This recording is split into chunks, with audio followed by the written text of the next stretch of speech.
GM Balo, if you're ever interested. All right, welcome. We are beginning a new adventure today as we are finding ourselves north in our little own pocket of Exandria, Wildemount in our own universe here. Those of you who watch and see our other campaigns.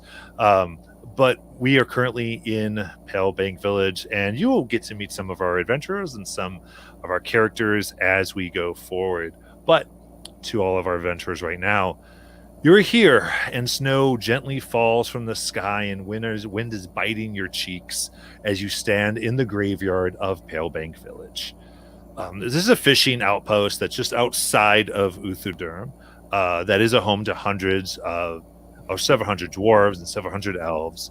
And the sun is low in the sky, and it's sinking behind a fresh grave.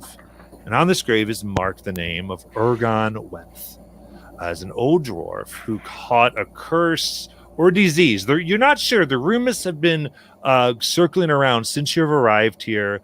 And you just arrived here today, and you've been asking a little bit about it. And some people say it was a curse. Some people say it was this weird disease.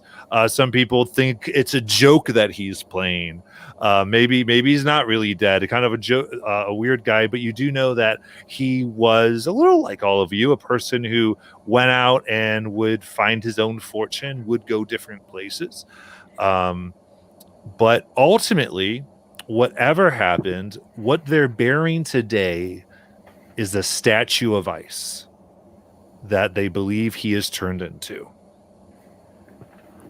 And the folk of the village have gathered to pay their final respects to his frozen remains. Now for our characters, do any of you think you would have known or heard of Ergon? No. What did he do for a living? He was kind of adventurous type. He would explore places and go on different missions for the Uthudurn diarchy.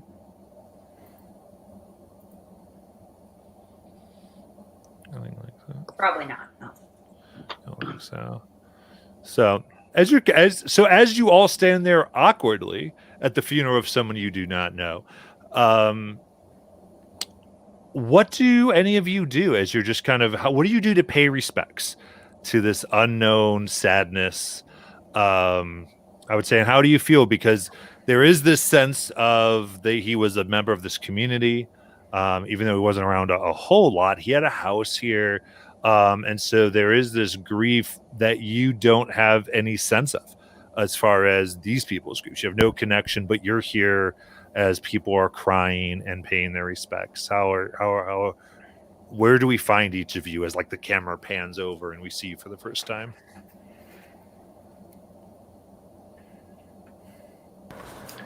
I think Renard is like way in the back, just like looking at the architecture and not at all understanding that comments about how pretty the buildings are is not helpful to the situation.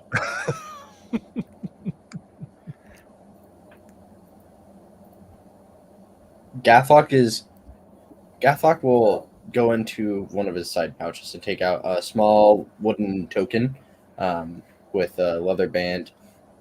And are people like going up to, and he'll go up to what he perceives to be the family and just hand them the small token and just walk away. And on it are some runes of protection and rest for the dead. So that way they can move on to the plane without being drawn into, any sort of nefarious things that happen on the material plane with undead souls. So it's just a small token that he'll give them.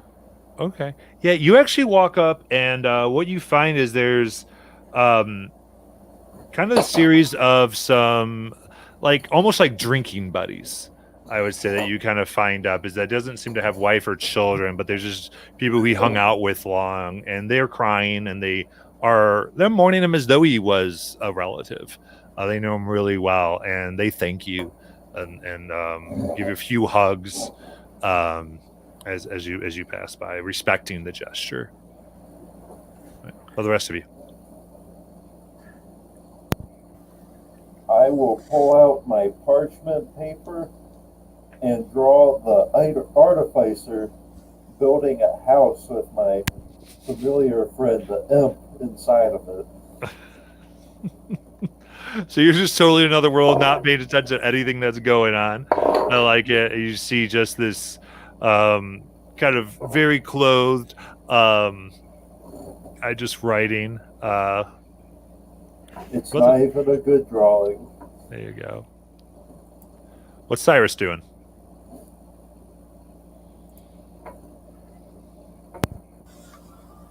I begin to just give a little prayer to the lost soul to guide it to its new journey, and I just start praying.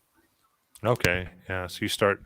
You gotta get on your knees. What's it look like when Cyrus prays? He's just standing. Okay.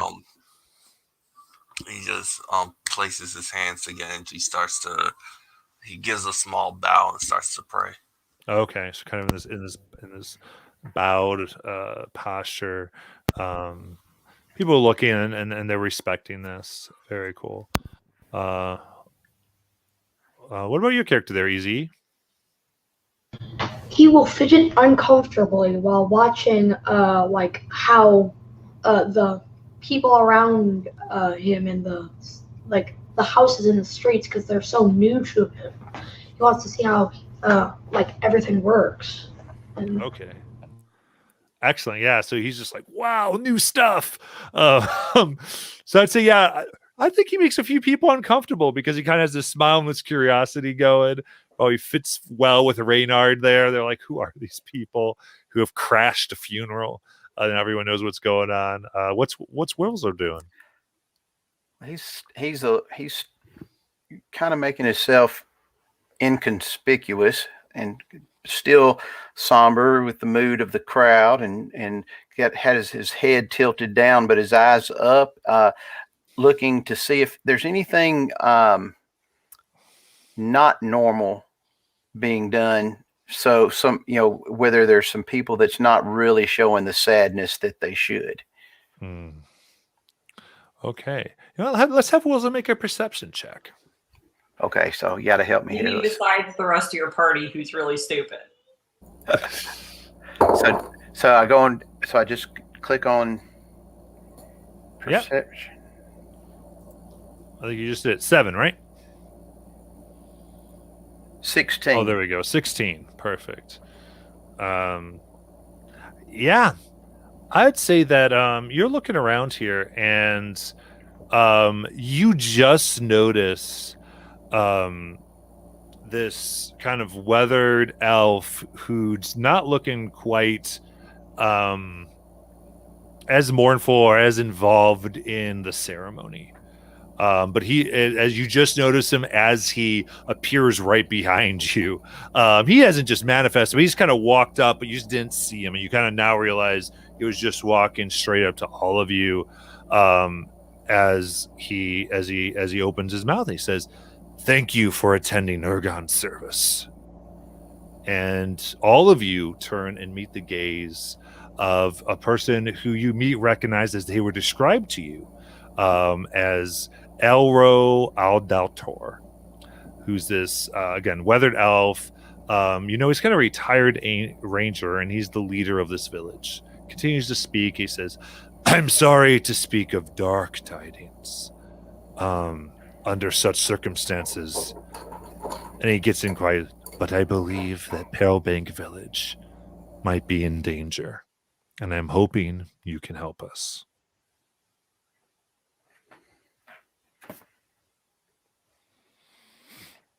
And he kind of waits for your response.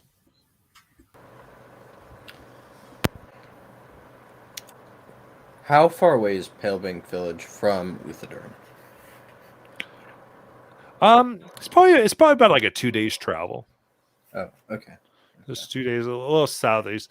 It's a big kind of dock of shipments that kind of go, and most recently that travel to the continent of Isocross. Mm-hmm. And are there any glass blades in the area? So yeah, the guard here is glass blades. In fact, Elro is in charge of them. Okay. You would sort of know that. Okay. I'll look at him and be like, and what of the glass blades, sir? Are you not able to dispatch any to? The glass blades here have their duties. They have their duties, and this requires a bit more investigation. Let's just say that we just need a little bit extra help. I have them on patrols. They take care of the local things. This is far beyond most of their ken. They've not seen the world as I have, and how I hear that the 6 of you have.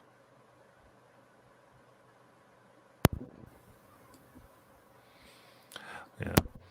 And for all of you, just keep in mind that any the glass blades, they would be barely considered a level 1 in game terms, and you guys are like level 3. So when he says this, you're like, oh yeah, like we're quite aware of how awesome. There's a sense of that you are stronger than most guards and those types of things.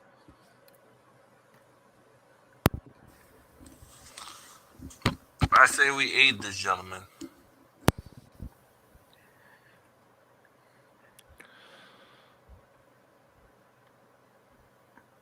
Yeah, Can we let's talk? Can we talk about it somewhere other than the gravesite with the all these crying people? Maybe somewhere warmer. Of course, of course. Here, why do we want to go anywhere? I think your friend here might have a point. Come, and he leads you to a tavern. There's no sign at all. It's kind of probably the tavern of Bank Village. It's kind of a small place, kind of ratty. It smells kind of weird. And he sits and he kind of snaps, and you can even see that people right now even bring you some keys that he hands out as he's going to take care of this. He goes, if you are willing to help, I will see that you are well taken care of here. Ultimately, Ergon came back here to the village 2 months ago. He's been away a year exploring Heisercross, and it was about a few days before he began coming down with whatever this affliction is. At first, he started to move slower. We noticed he had some blue veins that first were just around his ear, then, from what I hear, were all over his body. We have 2 temples here, one to Morden, one to Corellin, and you used all types of magic to try to heal him, but no spell, none of what they had could help. After a bunch of weeks, he just was slower and slower. It would take him an hour to move across his small hut, and he turned ice.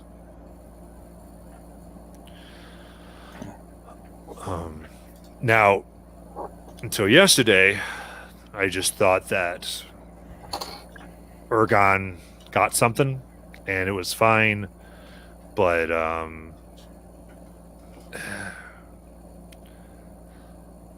a dwarf trapper by the name of Tugi Lutan has been showing signs of the same illness. I don't know if he spread it or what's going on.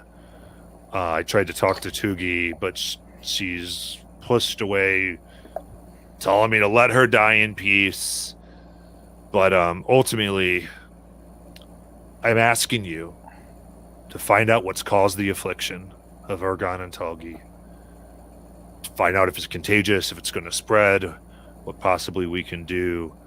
And again, the Glass Blades are a little bit better known for their combat skills and their ability to glean the truth. This requires a different skill. Plus, Tugi is let's just say she's not somebody who trusts authority. So it's best if you don't mention you work for me, or that I've asked you to do this.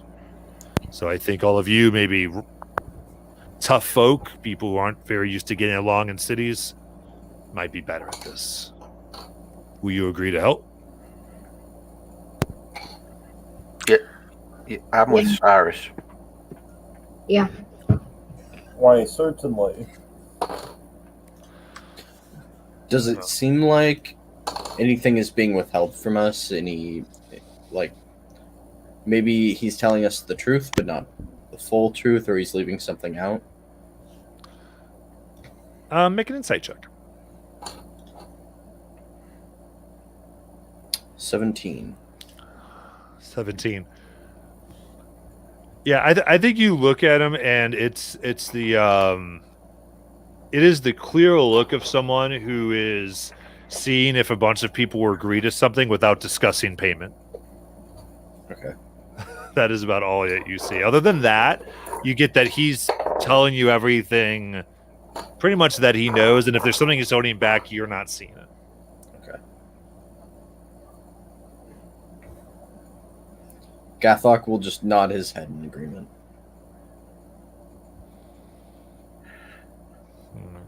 Seems everyone is agreed, so maybe we should discuss payment. Oh, of course. I'm so sorry. I will be happy to pay you 100 gold should you for looking into this. My suggestion would be that you either start by checking out Ergon's home or maybe talking to Togi. It's totally up to you. Where can we find Togi? Where's her home? Yeah, her cabin's just outside, and he kind of points the direction and gives you good directions for exactly where it is. Quick question. You stated that Togi isn't good with authority. How do we approach her? He paused for a moment. He goes, I don't want to be rude, but that's why I'm paying you.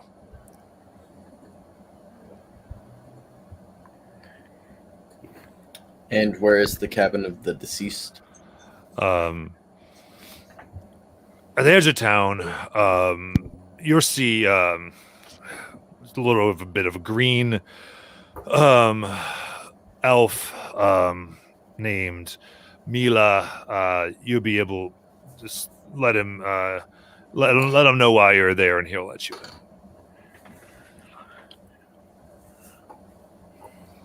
Just a quick question. You said he started showing signs and then he turned the ice. How long of a process was that? And then how long has she been showing signs? Tugi's been only showing signs for a few days, at least that we know of. But it was about, I'd say, he came back 2 months ago, maybe 6 weeks of signs that this process was. So we have a time limit, just not a very long. Yeah, I don't know what this is, so you can figure that out.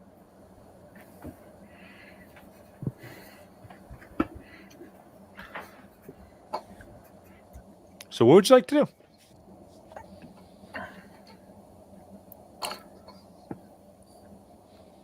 So, do we want to go to Togi's house or to Ergon's? I say we investigate Argon first before we talk to Togi. Being informed is important. Okay. All right. So you make your way over to. You said you want to go over to Ogan's place first.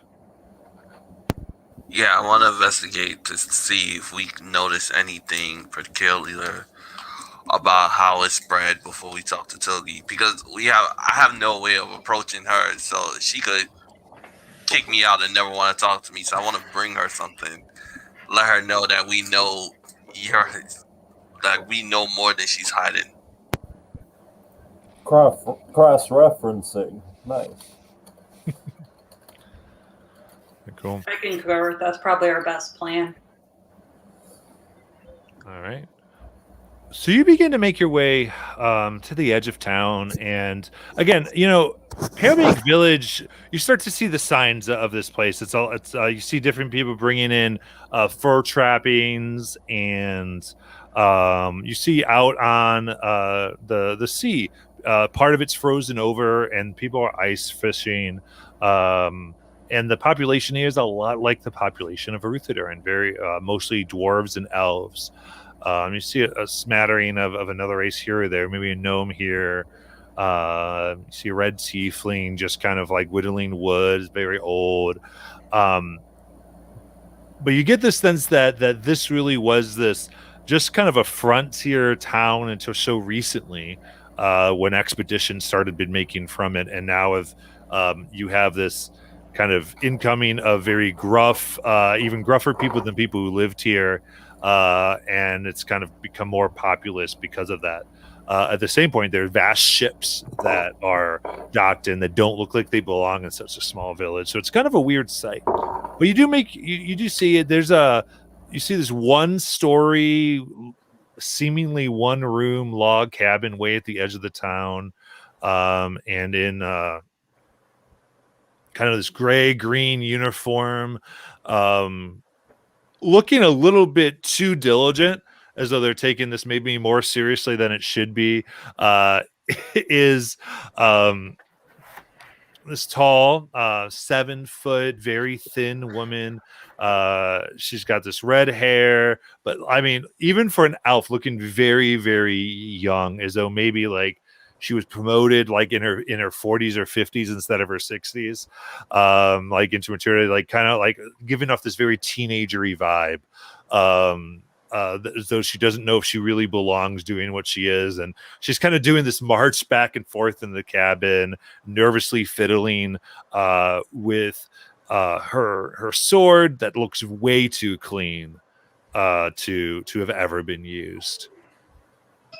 Don't pick on her. She's got one job and she's trying to do it.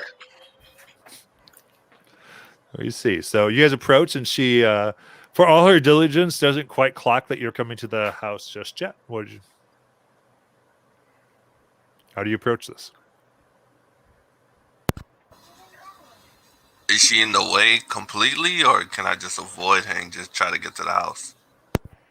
So she's right in front of the door and probably goes like 3 to 4 feet away, just kind of marching in front of this cabin door. Oh. What did he say her name was? Misa? Mila. Mila. So we're supposed to tell her we're coming to do this, right? I'm going to be like, "Hi, Mila!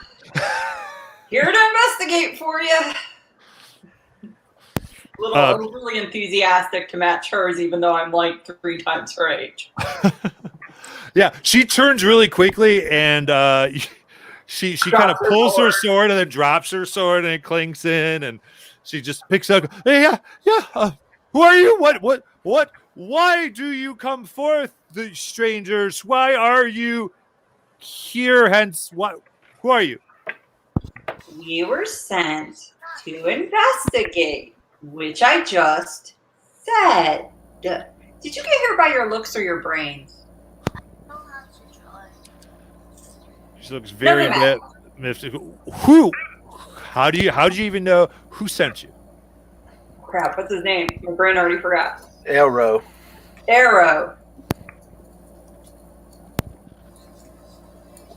Very good. All right. Go ahead and make a persuasion check. Oh Lord. Persuasion. Did I roll it? I don't even know. Oh, tell me what you got. Come on the screen. I don't know. I didn't see if it rolled. It would How do I make it roll? Oh, there we go. I got it. 11. Apparently, I shouldn't have been told her intelligence. Okay, 11. That will do it. It's just because she's very nervous and likes taking orders. Oh, yeah, yes. Just close. She kind of thinks of like if she's been a little bit too permissive. Lock up when you are done, and kind of starts to walk away a little bit. I think we could take her. But you enter in, and you enter into this. It's really interesting. So you walk in, and this is like a cramped, dark cabin that you think may have been cozy when the owner was alive, but now you just look, and there's like an unmade bed that's near this cold fireplace. Its mantle has like some snarling white beast that has gray horns over it. On the other side of the room is a small table strewn with some dishes that are filthy, not washed in a long time. There's a chair that looks about dwarf size that's between two empty shelves. The contents are scattered across the floor, including kitchen utensils, dried foodstuffs, adventuring gears, a few books. It's just a mess. And what kind of light is it? Is it dark or? There's a little bit of sunlight just peeking into the windows, so I'd say it's like a dim light in here. Okay. Is there campfire? Is there campfire in the fireplace? What firewood in the fireplace? You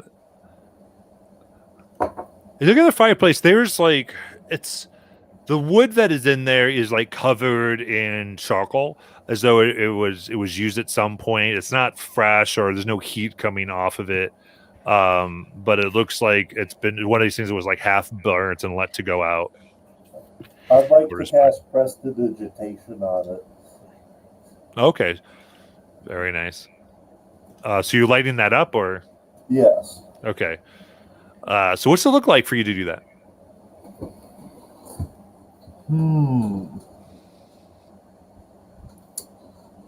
That is a good question.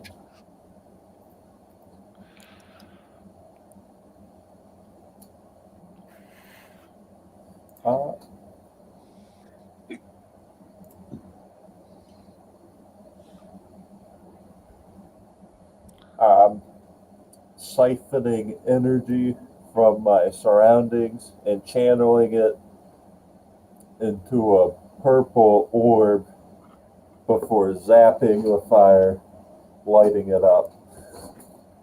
Okay. Very nice. So this kind of purple energy moves forward throughout the room before, whoosh, as you see Creed kind of put his hand back in his pockets. Same thing. You see this mess everywhere. This looks like it's been gone through, as though like the place had been ransacked or torn apart. This isn't like regular mess. This looks like things have just been thrown about around. Is there an area that looks more ransacked than others? Sure. Where those empty shelves are. Okay, I want to investigate whatever was thrown off the shelves then. All right. Make an investigation check. Can I help rummage through this? Dirty 20. Sure.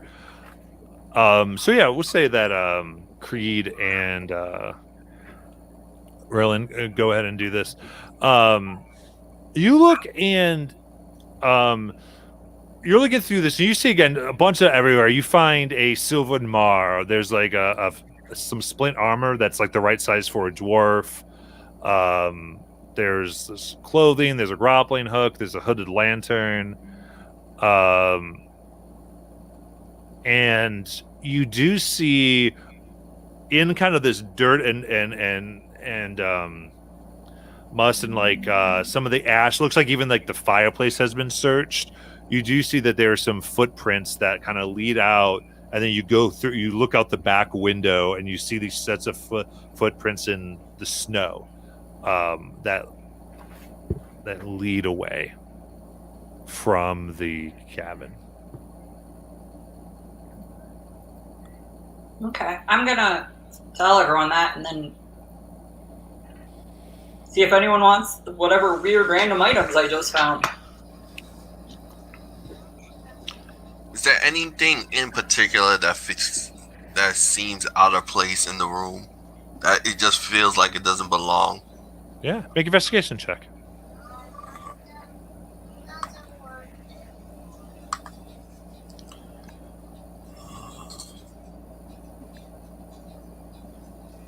And I got a 12. A 12. With the 12, you do see that you're just looking around and you see there's a few books left on the bookshelf, and out of one of them, there is a series of I would say separate pieces of paper that are of a different age than the book themselves. You see just this one book, it seems like there's stuff sticking out of it.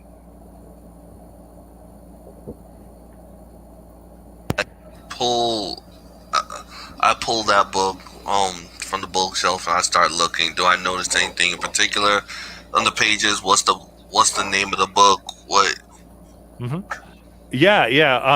You can look out, and it seems to be like some type of journal, kind of where maybe Ergon has written where he might have been here or there. But what you do see on it is that it's from about 10 years ago.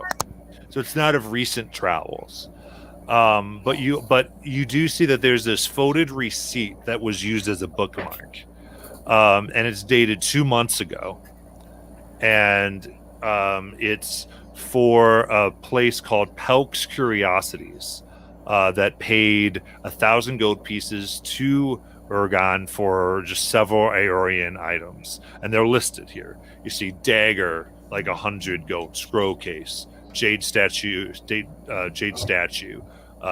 arrows, silver ring, glass vials, jasper, and there's just various amounts that all total 1,000 gold.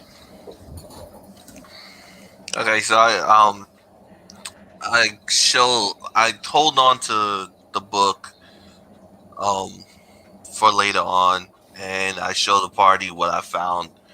And I want to know what was in particular that this guy was. It seemed like he was getting ready for battle in some shape or form. I wonder what he was afraid of. Mm-hmm. Guys can respond. So should we check that place first before we go talk to that girl, or do we want to follow these footprints? Yeah. I want to be clear. This indicates that Ergon sold these things to Pelk's Curiosities. Oh, he sold them. Yeah, sorry if I messed that up. That's a lot of gold. So what did he sell? Can I do an investigation check looking for any kind of secret compartments? Yeah, sure. Go ahead, roll. Can Gathok move the bookshelf? He just wants to look behind it. Yeah, make a strength check. Okay. 4 on my investigation check. You said 4? 24. 24. Okay. Yeah. I'd say you're searching top to bottom, and you're kind of checking secret passages. You're knocking on the wood, and you're not. I'd say you're not finding anything. It seems like this is really just a very simple cabin. Okay. This guy wasn't hiding a bunch of stuff. I think maybe he carried his goat on him. You're not sure, but you don't find anything along those lines. You really just see, like I said, the items that were strewn about the floor that I listed, and what you have. What was the strength check? 13. 13. Yeah, you're able to move the bookcase. A lot of stuff's been torn off of it. I think one thing you see is that as you move it, you see scratches as though it has been moved and put back very recently. But you don't find anything else. You get the impression that somebody else came in here and searched behind it as well. Okay.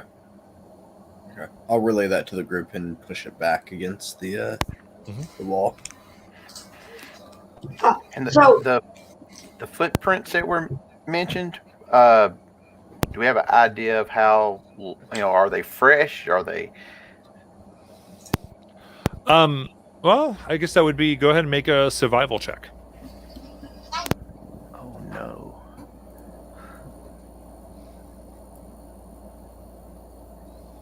15. 15. With 15, I'd say it's these are footprints that are in snow, and so I mean, at least from what you know, hasn't snowed in a few days. So you get the impression that maybe probably within the last 24 hours with the 15, 24 to 30 hours. I'll relay that to the group. Okay, so we all get together, we get in a huddle, and we all start exchanging information. We know someone's recently been in his home. We can investigate that. We have to go speak to the lady as well. But we also know that he was in a hurry to disappear because he sold a massive amount of items in one quick trip that totaled to 1,000 pieces of gold. But we know we weren't able to investigate the gold. So what's the game plan, guys? What do you want to do? Well, do we know it was a massive amount of items, or was it like one item? It was a list. Yeah, it was a list that a dagger, jade statues. I don't. What was on the list exactly? Yeah, so there was a dagger, a scroll case, a jade statuette, a quiver of 20 arrows, a silver ring set with a jasper, or silver ring set with a jasper, and 2 blue glass vials. Okay, I buy a lot of stuff. Unless something on that is magical, that is not 1,000 gold, guys. Why would he have that there? So, could someone do like a religion check to see, like whether, like, why does he have those things there? If like, is he trying to like pray to his God about like, or pray to his God about his sickness or something, or like Okay. a good or something? I think it's going to be insight because you're trying to kind of figure out his motivations. So go ahead and roll insight for me.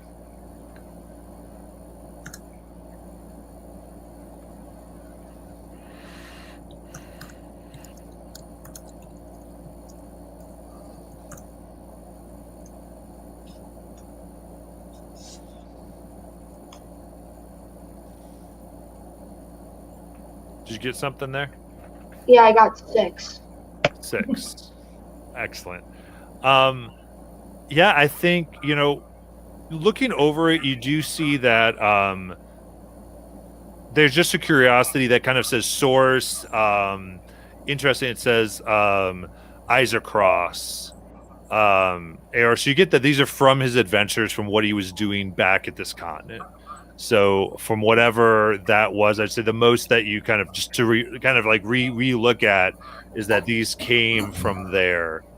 As far as maybe the value, but as far as the motivations for why he sold, maybe just is what he does, or whatever. Though you do see that it was dated 2 months ago, this receipt, which would have been right when he came back, if you remember. Right. So maybe that's just what he does. So we're huddled up. So I have 3 things. One is we need to speak to Togi. We could also go and speak to at the store where he sold the items. Okay. And then there's the footprints to maybe see where they lead. Do we know where this shop is? You've not really walked around the town. Okay, but it is in town. You're assuming. There's like no address on it because this is in these times. Okay. Fair enough. Is it possible that Toby visited the same area and contracted this malady? Yeah, I kind of agree. I feel like we should talk to Togi. Okay. I think we should do all of these things. So we should take the receipt with us to check to see if the shop owner has sold anything. But I'm worried that the tracks will be lost by the time we get back. I agree. Because if this is a winter village, we don't know when it'll snow next. Or even the wind. I have a scout if we want to send them ahead to follow the tracks. And I'll point to a open piece of air.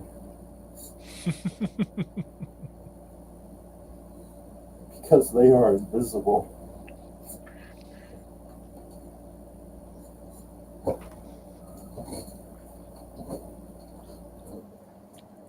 All right. So what do you guys What does like everybody to do? else think? The tracks make the most sense right now. We always go speak to the town person. We go speak to Togi, but the tracks are still fresh, so Yeah, we should focus on that. I agree. Let's take the tracks first and see where it leads us, and then go Wait. from there. What about the elven woman? Wouldn't she know if someone came here or something? She's not that bright.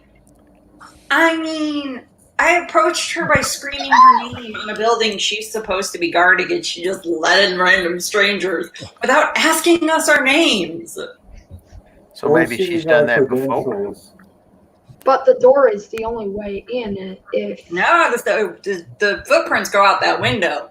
She's just watching that door, and she didn't notice us approach. I'm going to go on a limb and say whoever got in here through the window, she ain't got no clue. Okay. I don't think she's that bright.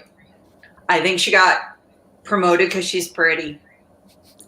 Well, I think it's worthwhile to ask her, but I don't have any hope that she knows. I think if we're going to ask her, we might as well ask her about the pawn shop too, and then let's follow the footprints.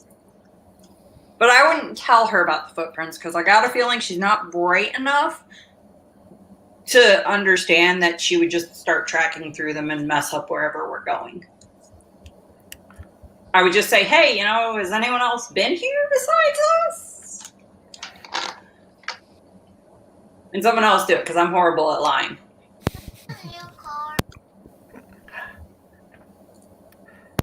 All right, so we go outside. We go speak to her in the front, and we.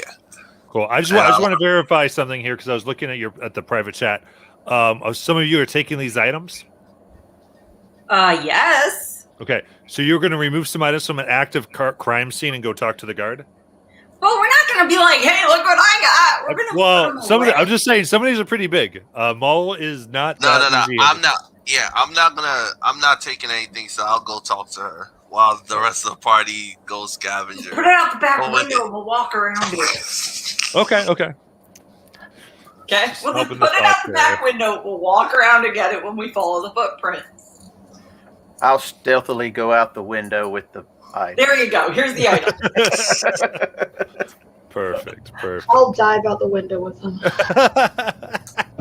Because she's sort of like, bah! Perfect. Unless she's not paying. You're kind of right. She was paying too much attention. So sorry, you come out. You see, she didn't want to guard the. You see, like she's out there, but she didn't want to guard the house that had like people who were sent by her superior to do some stuff that maybe she wasn't trusted to do. So she kind of doesn't know quite what to do. So she's taken to just like kind of marching around a nearby tree.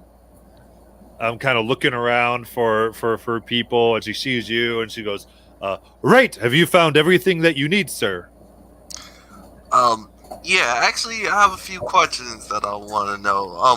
Has anyone been here recently besides us? Absolutely not. I have not let anyone in through the door. Okay.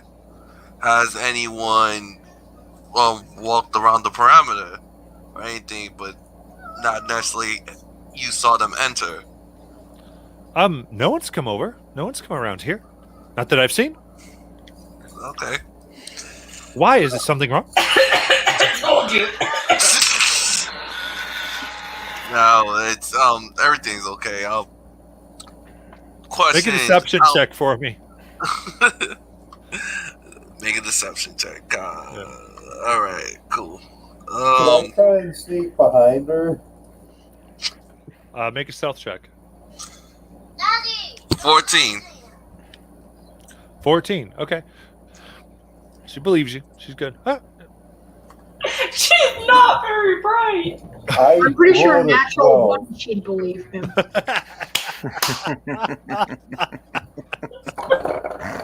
Okay, so I pull out the receipt and I say, "Do you know where this receipt came from?" She looks and goes, Palks, he runs a local antique shop. And she kind of relays about where it is, and goes, I'd imagine it came from there. Well, Are you hired here with? Do you given authority without knowing this area? I was a friend of mine told me to go check out the neighborhood. All right, I'll give you that check. She's kind of listening. She's trying to put stuff together. Yeah, so that's what she tells you where it is. Okay. So, all right. Thank you so much. And She that's salutes it. you. She says, "Yes, sir." She's trying to impress you. She now thinks you're some type of general. She doesn't know what she's going on. Oh my Boom! god. I jump out and shout, boom. Oh. So, yeah, like a dagger goes, a thing goes. She like runs through and she goes, "Oh, I just wanted to show you how good I was at pretending to be scared. I knew you were there. I am going to go guard the door." And she goes back and starts marching back and forth. We should leave before anything else happens. before we give her a heart attack, you mean? Agreed. I'd like to take note of the uniform she's wearing, and then I'll follow. the Okay. party. Absolutely. All right. So where are you off to? We're gonna follow footprints, Okay. but she gave us a general location of where the Yeah. antique shop She is. yeah. She Okay. knows where it is. All right, so yeah, we're gonna follow the footprints right now. Where did the adventurer usually go to adventure? Well, you jumped out the window, but no. So you they told you this. It was sorry. Arrow just told you that he had returned from Isercross, which is a northern continent where a lot of people are going to like. There's a bunch of uncovered ancient ruins of a magocracy that had fallen there called Aor. I was just thinking that the people who sent the guard are trying to cover this up because they know that this person isn't very intelligent. So why have her guard a murder scene or like where most of like stuff is held? That's a valid point. Maybe they haven't met her yet. Which could lead to why the footprints could be important. Footprints first, because we can always, go back and bribe the person that bought the things and try to figure out what was sold later. I mean, you know what I mean. We know what was sold, but we can investigate that later. That's honestly a good judgment call because a murder scene, you're gonna hire the most unfit to guard, but we need to focus on the footprints simply because they're fresh and we want to get behind where does it end. No. So you follow these prints, and they don't go too far, but far enough, and you come across this like really nice, quaint, snow-covered cabin. You see its windows are shuttered, um, dark inside, darkened by something you don't know, but you can't see inside as you're approaching. And there's a steady stream of smoke that's piping out the chimney. You kind of assume there's a roaring fire within, and just looks very nice. But you do see this set of footsteps you're following go right into the door of this cabin. Is it a real house? I'm pretty sure this might be a trap. Is this the location of the person who's sick? Is this that person's house, or is this a different house? Sure. So I'd say you put those two things together and you realize that as you followed those footprints and you put the location, this is the location you were given for Togi. Okay, I'll let the group know. So we got ourselves a little investigator too, then, Or someone who, or a murderer. yeah. Well, I don't know that murder is the right term, because they went to a dangerous place and came back with the sickness and then died from the sickness. Maybe So we don't know if it was. But did he get the sickness there, or did he get it from her? And there's so many. Well, it seemed that he got it upon returning. You know, sometime between when he left and he came back, and then she got it after him. But how? And, well, she went to his house. Yes, but was that? But we don't know why. Well, exactly. That That is the question. That is the question. We don't know that kind of information, so it's better not to make assumptions based on information that we don't have. Well, right? she sounds shady, so I'm all about Wilzer. Wilzer? Am I saying that wrong? No, that's good enough. Okay, you're pretty shady. Why don't you talk to her? I'm gonna go around to out a window. Come on. I'm gonna go around to the back. I have a thing that that might be able to get her to trust me. It's something where if I perform something to her, she might like, it says you might get like accommodation stuff. It might mean like she gets to trust me or something. Okay, that's usually for an inn, is what you're thinking of. You're thinking by popular demand. Yeah, by popular demand. So Would that usually if someone has an inn or something is where that usually comes from. Oh, okay. I say shady talk to shady. Yeah, I'm gonna be by the back door, back window. Okay. Back there. So you move into the back just in case something goes on. Yep. In case she makes a run for it. Yeah. She's really slow. I don't think it's going to be much of a problem to catch her. Well, she seems to like going in and out of windows and not the front door. So. Dude, how all I'm slow is saying. she moving from the house and the guard still didn't notice? Well, it could be that because she was moving slow, the guard didn't notice. No, I just Okay. So, do y'all want me to just knock on the door? Yeah, you do that. You knock on the door, and I'll be behind you. Okay. It's snowing out, right? It's not snowing actively right now, no. But there is snow around. Yes. Yeah, the snow is thick. I'd like to lie down on the ground, out of the way of a path, and I'm gonna cast a minor illusion to hide myself under snow that was there. Okay, I like it. Yeah, I'd say yeah. So you move through and whoo, you see Creed kind of disappear as he's just taken up a different position. You did it again, guys. I don't know where he went. I look around. He's good. All right.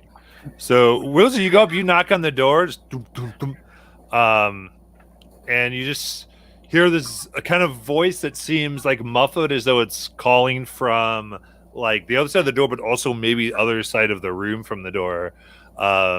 Just kind of like, go away. I'd like to come in and talk with you.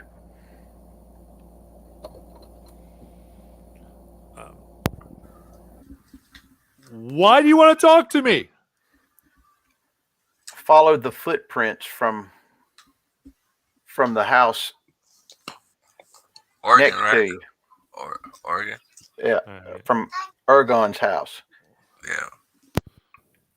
Make a persuasion check. Can I help with that? Absolutely. I'd say you're right there, kind of give us some information. So Wizzle, you can make that with advantage. Okay.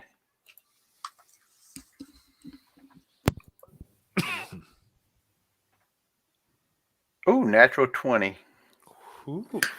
for a 20. Yes.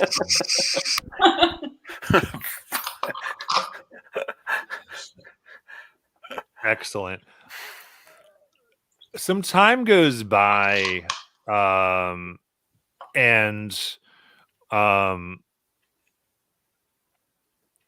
it's kind of interesting. You hear like there's a thing of like scratching wood, and then finally like a as you hear the door, and you see the door creak open like just 2 or 3 inches. That's not ominous or creepy at all.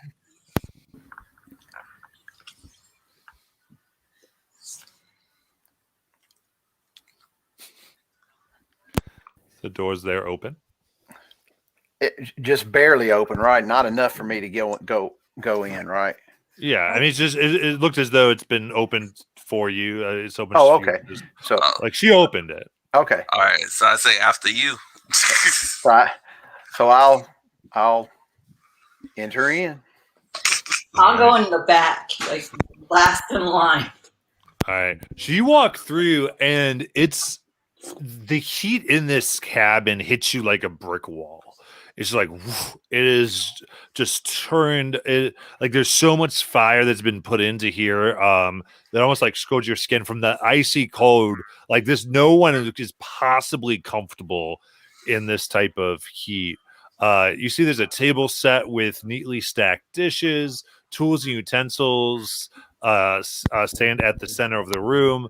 And there's a smell of like a simmering soup from a pot that's hanging inside this fireplace that's just like burning really bright. And then there's like another fire in an iron brazier at the opposite end of the room, filling the cabin with this like kind of smoky haze because there's no chimney.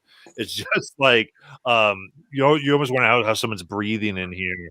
And then shivering at the end of a bed, again, shivering at the end of a bed near the brazier the brazier, sorry, is a dwarf wrapped in blankets. And there's these bulging blue veins that streak her face, neck, and hands. It's just like, what do you want? Cyrus? You came in behind with me? Yeah, I came in. Okay. We're here to try to find out what's happened to Ergon, and now what appears to be happening to you. We followed the tracks to you, and we see what we see, and so we're trying to make sure that this is not something that's going to spread or what it is.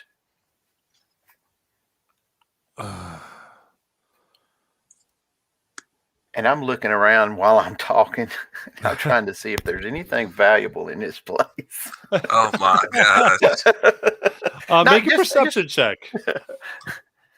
I just want to see if she's done the same as Ergon and sold off. No, 6. 6. I guess the sweat's too much from the heat. Yeah, I mean, it's just smoky room, and it's burning your eyes. You're watering. But Tsugi's there going, I just have this same thing as Ergon, and I'm looking for a cure. Okay, but how did you get the same thing as him? You weren't traveling with him. Oh. Or were you? No, and because she's really looking at you, Wilzer, like from your persuasion check before that nat 20. She's just kind of giving you the goods here. She goes, she kind of looks.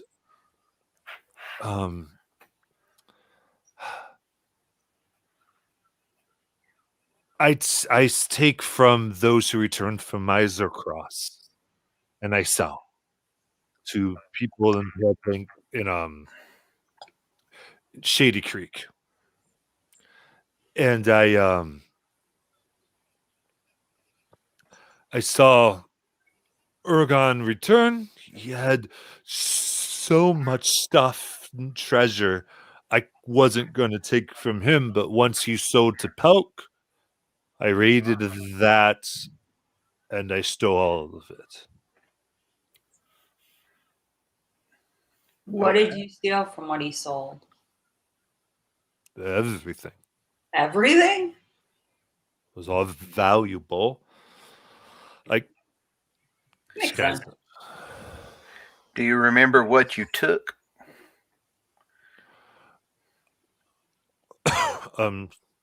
Took some vials, the statues, scroll case, arrows. That's the same stuff he had, Ergon, in the book. And you I'm kidding when she said everything. Gathok will walk in at this point, saying that she hasn't bolted out the window. Okay, And, sure. So you make your way and- out And say, "What about the dagger?" make a perception check.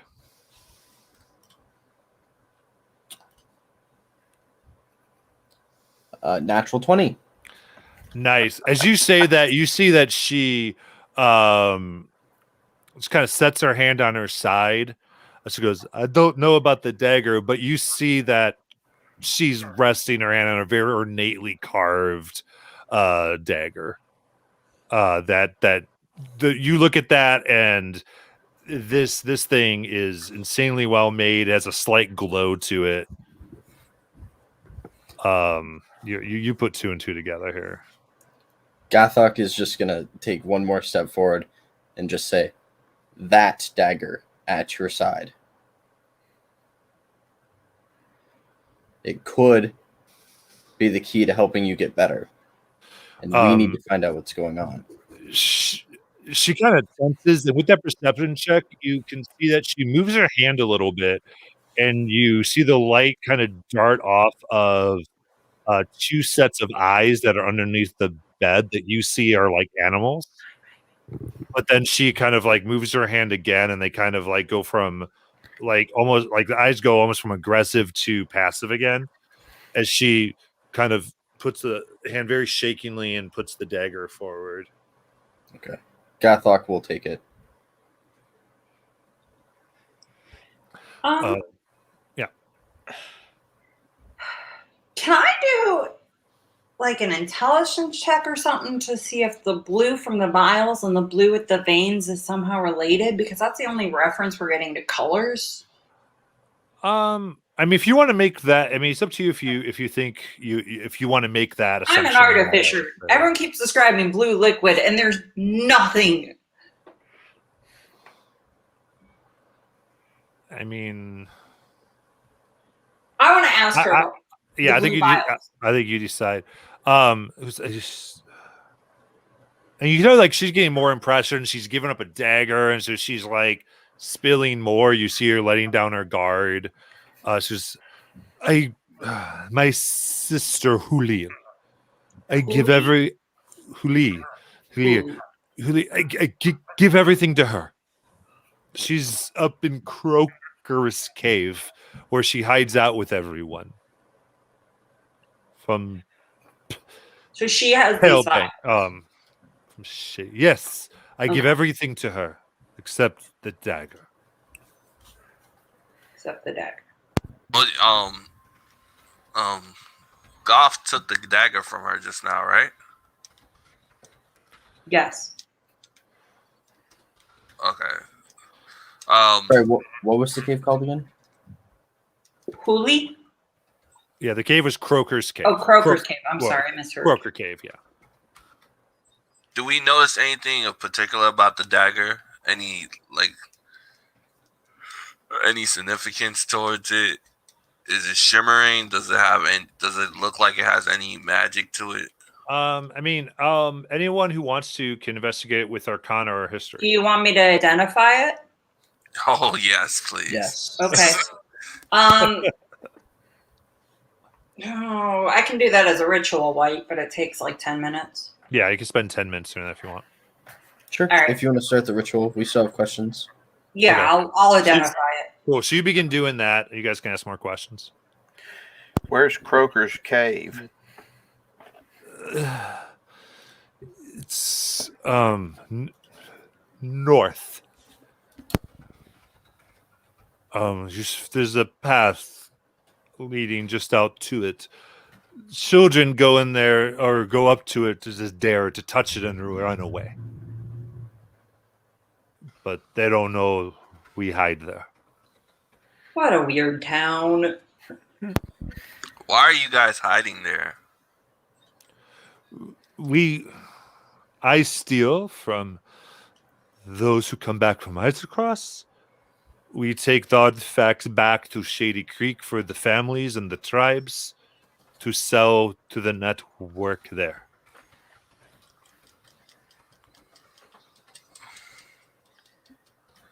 Okay.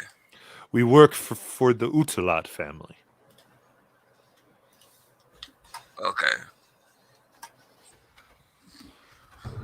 Is there any way for me to know who the Utalad family is? Sure. Make history check.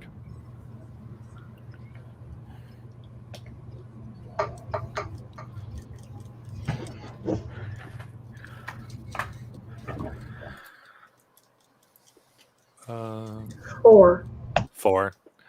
Does it ring a bell? Would I have heard of an organization by that name? Yeah, I'll give it to you with advantage. So go ahead, do history with advantage on that.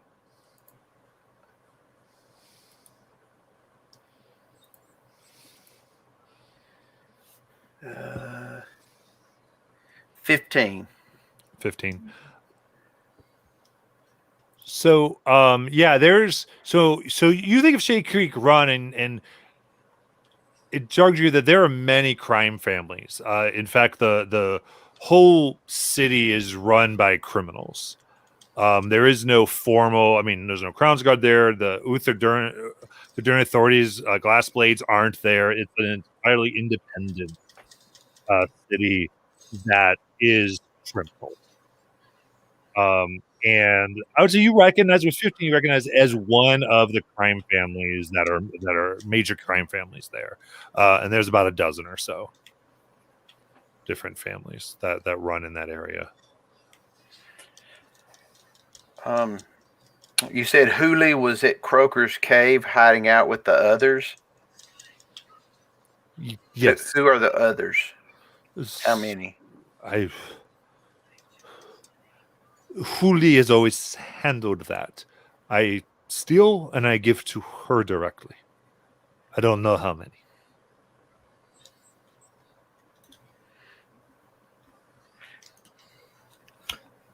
And she and just as a question, she said it was north. There was a path that leads up to the cave.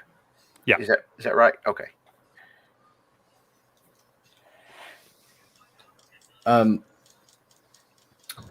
Gathok is gonna step forward a little bit and just a half step and say, I would like to check your condition and see if there's anything I can find out, but I don't want your pet to attack me. She looks and nods, and you can see like she slowly raises her hand and kind of gives like a snap and whistles very slowly, and you kind of sense that there's like you kind of hear the poof as these things lay down, and they even kind of come out a little bit, and you see these two wolves that are just laying there. Okay. Can I perform a medicine check? Yeah, go ahead. Okay. Ooh, dirty 20. All right. You can see this is fairly far along. She has maybe 2 or 3 weeks, I would say, with that. You've never seen anything like this before. I mean, you're kind of piecing this together from what people have told you, from what's going on. I think you get that this, whatever this disease is, slowly takes away a person's movement until they're still, and once they're completely still and have no ability to move, they are fully transformed into ice. So it's a disease that slowly makes somebody ice. And I would say too that with a 21, you see that it's resistant to anything that would be like magic that would be divine in origin. Okay. Paladin stuff like that. Okay. So yeah, I'll just let the group know that it seems to be some sort of magical disease. And that I don't have a cure for it. What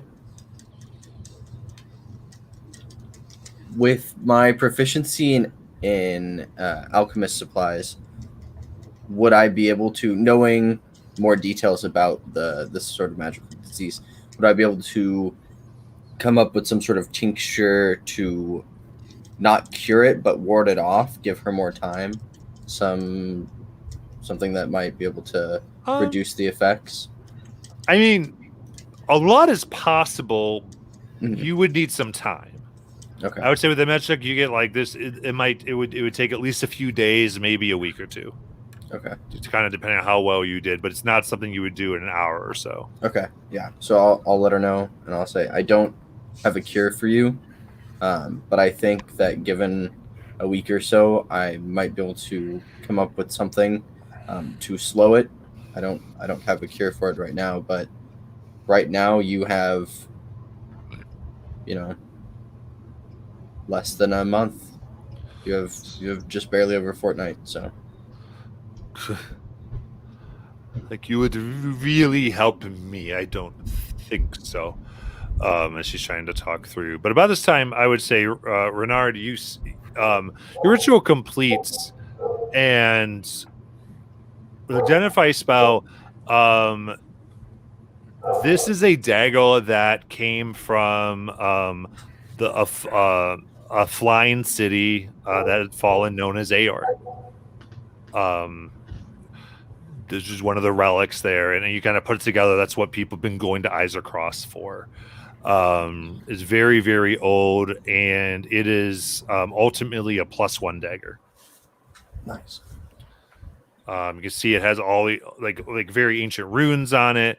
All just like a language that looks like it just is left of Draconic. Okay. Saya, please go. 1 second.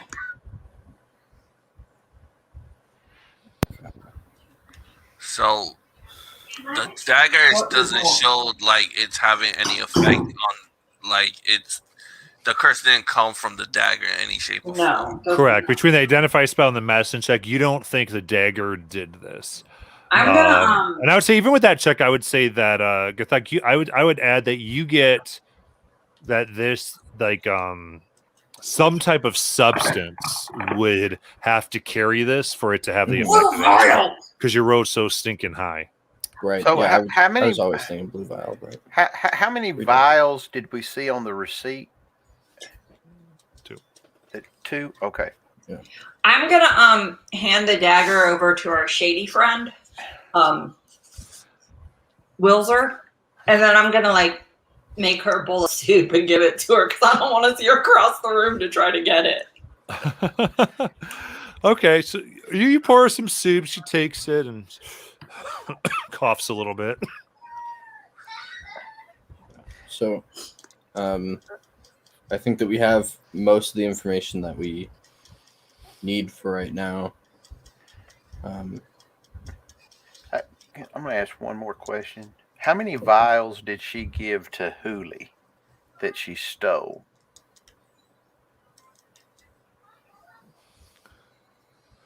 I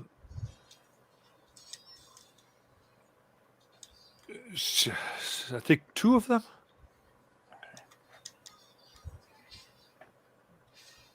Okay. There was a shot. Yeah.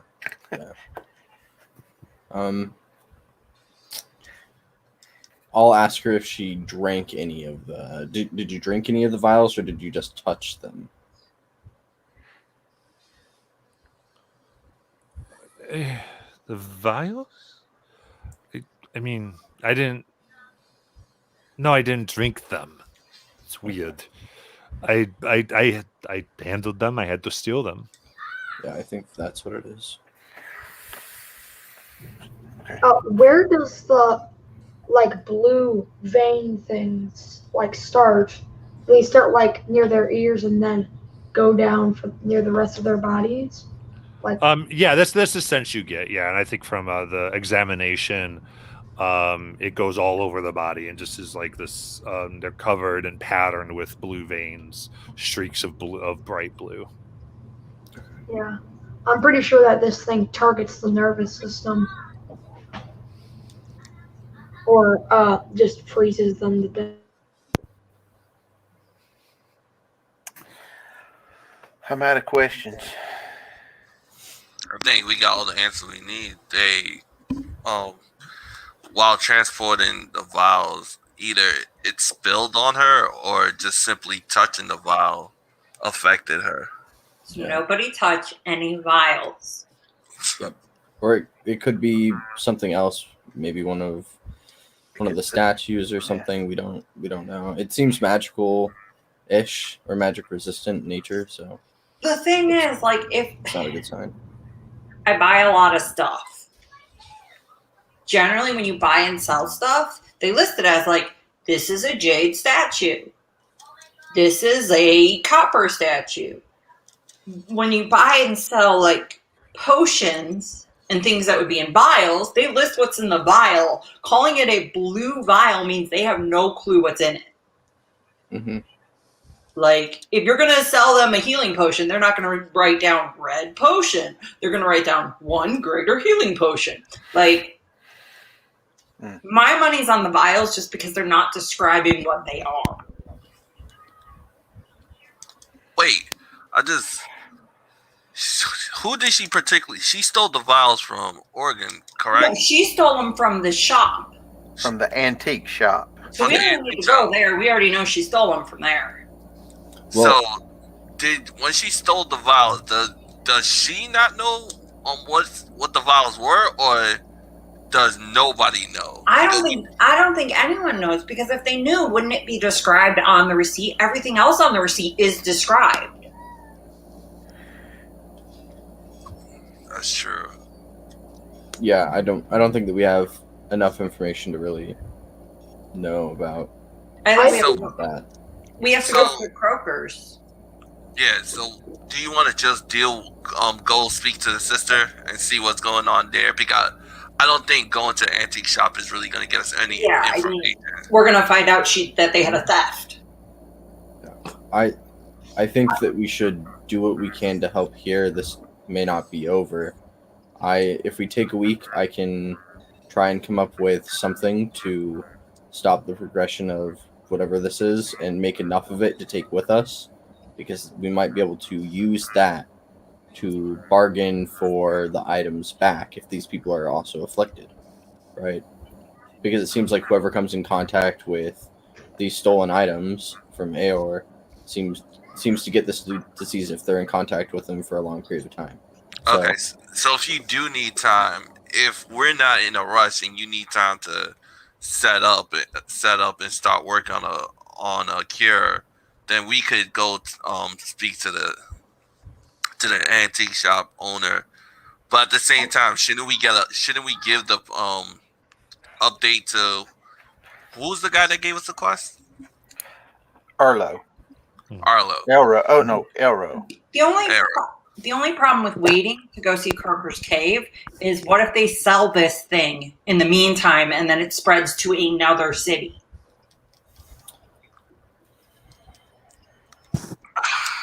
I I don't know. That's. I think we need to check out the cave first, and then we can take a week and figure it out. Let's get that whatever's causing it contained first. But here's another thought to back up that is, what if Hooli comes down from the cave and Toogie tells Hooli everything that we just learned and asked her of, and they could pack up and be gone by the time we look for them. Right, and then where's the thing? I mean, are we spreading this to a major city where people are like piled on top of each other? We don't even know how it's spread. What if it's airborne? Well, we're also not spreading anything, but well, that's what I'm saying. Though, what if like it's not just coming in contact? What if it's like people who are in close contact with each other are going to get it? And then what if they sell it to like someone in like Nicodranus or something in a big city, and then everyone's sick? We should ask how long the antique owners had the vials, because if they had the vials for a short period of time, then it can say that for a long period of time it takes for the people to get the sickness. But if they had it for like a couple of years or something, then we know that it has to do with something else. That's a valid point. You said she's got it for like 3 to 4 weeks now. She had for a little longer than that. So basically, she stole it about 2 months ago. She tells you a little after it was sold to the antiques, like a day or two. She got her chance and stole it from them. Okay. So the antique place, Belk's Curiosities, bought it. A few days later, she stole it and passed it on. And so she's very advanced in this sickness.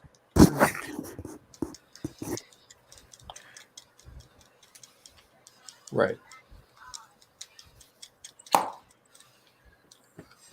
And as of right now, it's only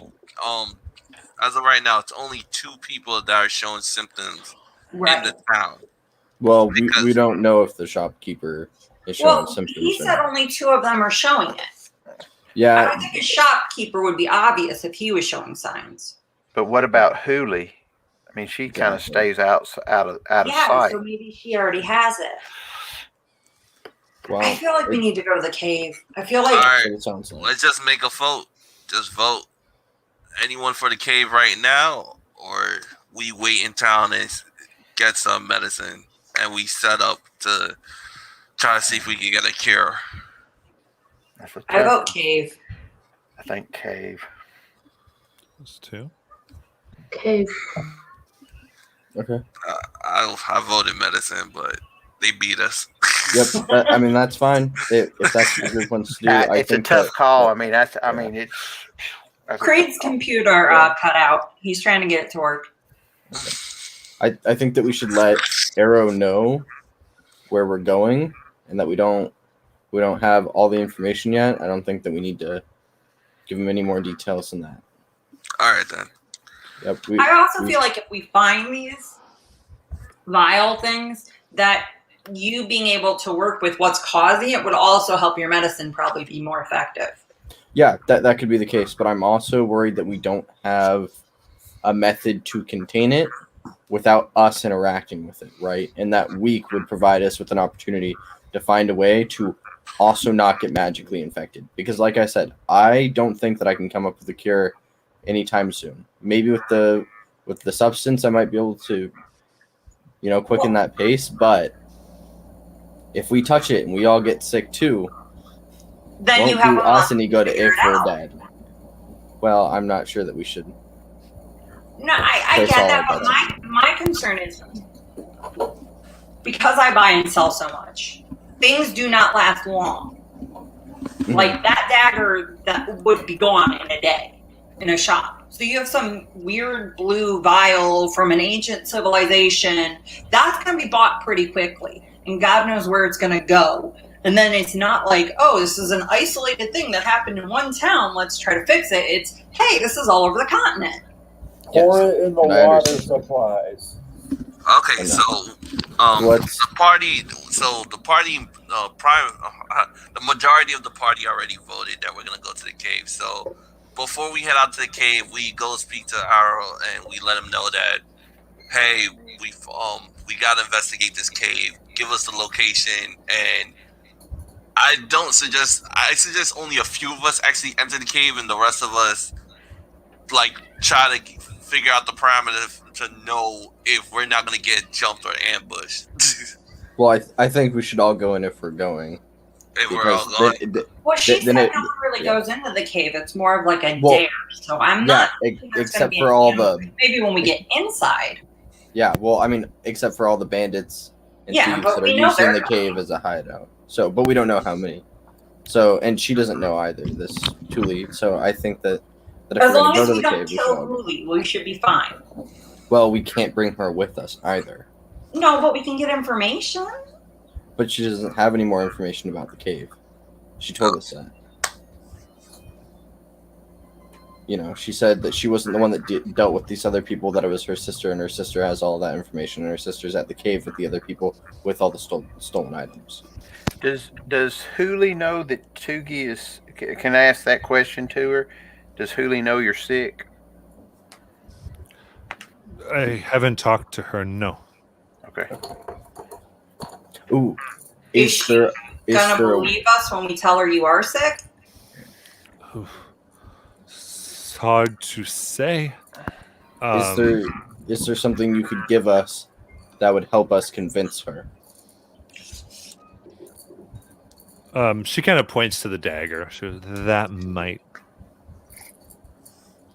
And then she pauses and goes, if you're really trying to help, because you guys have been very persuasive, she gives you this what looks like a braid of 3 different colors of hair. And she hands it to you. Okay, I'll take it. I think that's our in. Yeah, I think so too. Wait, Yeah, let's go to the cave. I think we should also consider that this thing has never happened in history that we know about. If it like wasn't in the city before it came here, then if it wasn't in the city before it came here, then how aren't what if the vials were in the city before they came here?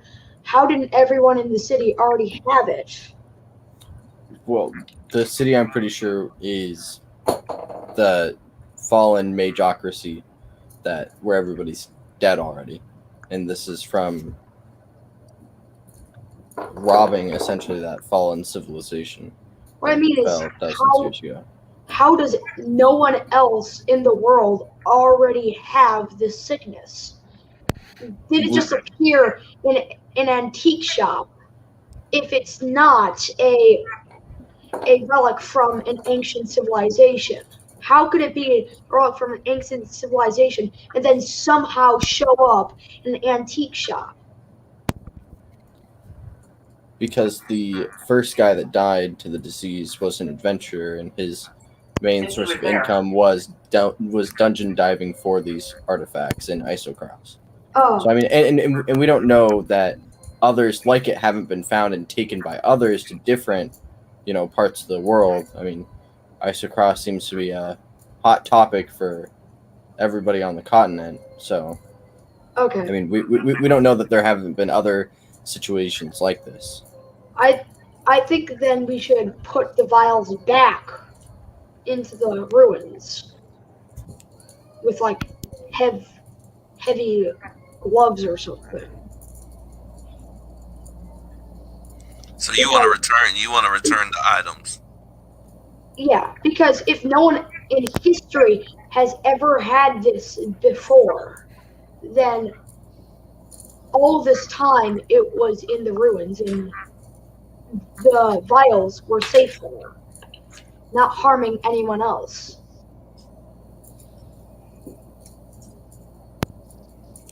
All right, but right now let's focus on just trying to get the vials first before we do Figure out anything what to do with else. them. If we're worried about an ambush, I could fudge our numbers. Okay. All right. So, what'd you guys like to do? The majority won. We're going to the cave. Yep. Yeah, but we're gonna let Arrow know that that's Yeah. where we're going first. Yeah, you update Arrow. He's nods and just like let me know what you find. And just let you proceed. So yeah, so I think I hope. yeah. So you talk about Croker's cave, and he just mentions to you goes, it is known for its giant ice frogs, so be careful. Here we go. Awesome. That is a good to know. That you can make. Whoa. I start to shiver. Ice frogs. What are those? Giant, creepy frogs that are cool with ice. Well, I'm assuming. Ronald's trying to sound like he understands. Maybe the frogs have something to do with the disease. Maybe they shoot ice at you. All With right. blue vials in them. So you begin walking up, and from the frigid depths, which is the sea that is around Parabank, you basically coast along the shore, and this cave is by the shore on the north. So it is very, very cold as the as air from the ocean is coming on. As you get close to this cave entrance, you do see that there's signs of tracks going in and coming out. Can we tell how many? Go ahead and make a survival check. Okay.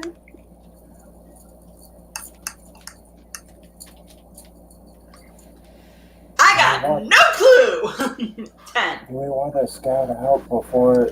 Yeah, there's a lot. Like it's well past snow right from it, so it's well traveled. So because it's so well traveled, it's hard to really tell. Okay. And then there's occasional like kid prints where some kid has run up and touched the cave. Hey, now you don't know they're kids. They could be halflings. That's racist. But what you do notice is there doesn't seem to be any patrols or guards.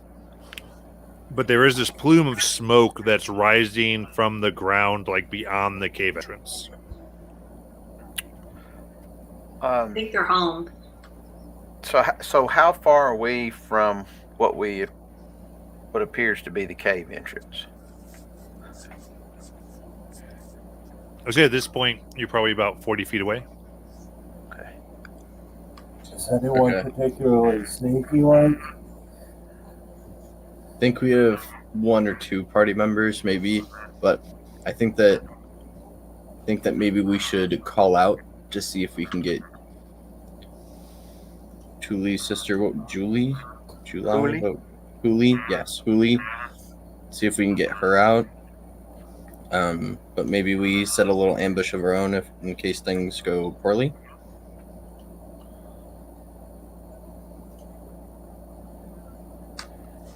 Okay, so who wants to stay in cover for ambush, and who wants to go up and try to negotiate?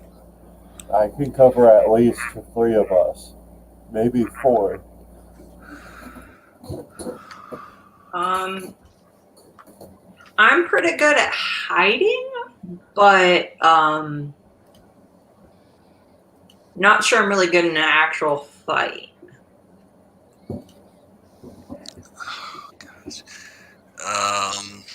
Fine. I'll go up and I'll speak to her. I'll go. I turn around. I say, "You guys better make sure I don't die." Well, I'll go with you. I will go up with you.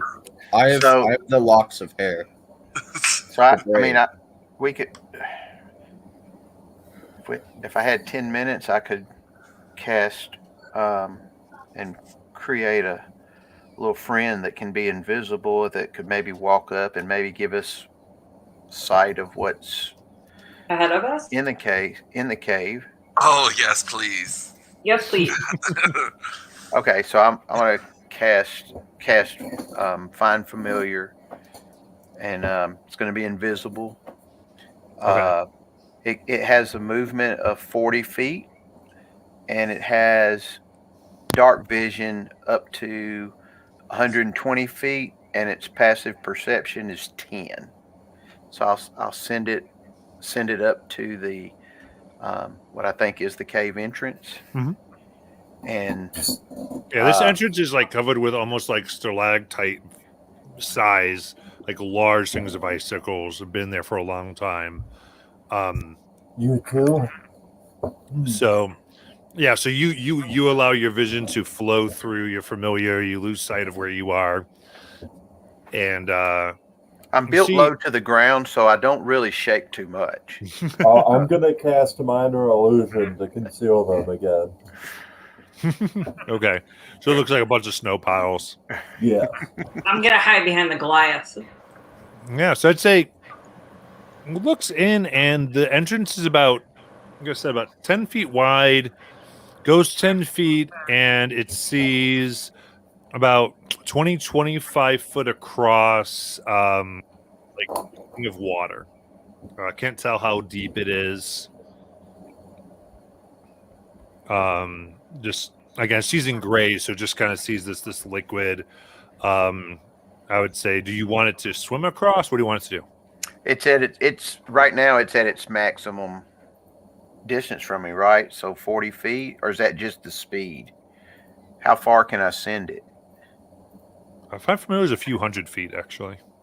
Okay. Yeah, I can pull it up because I have it too.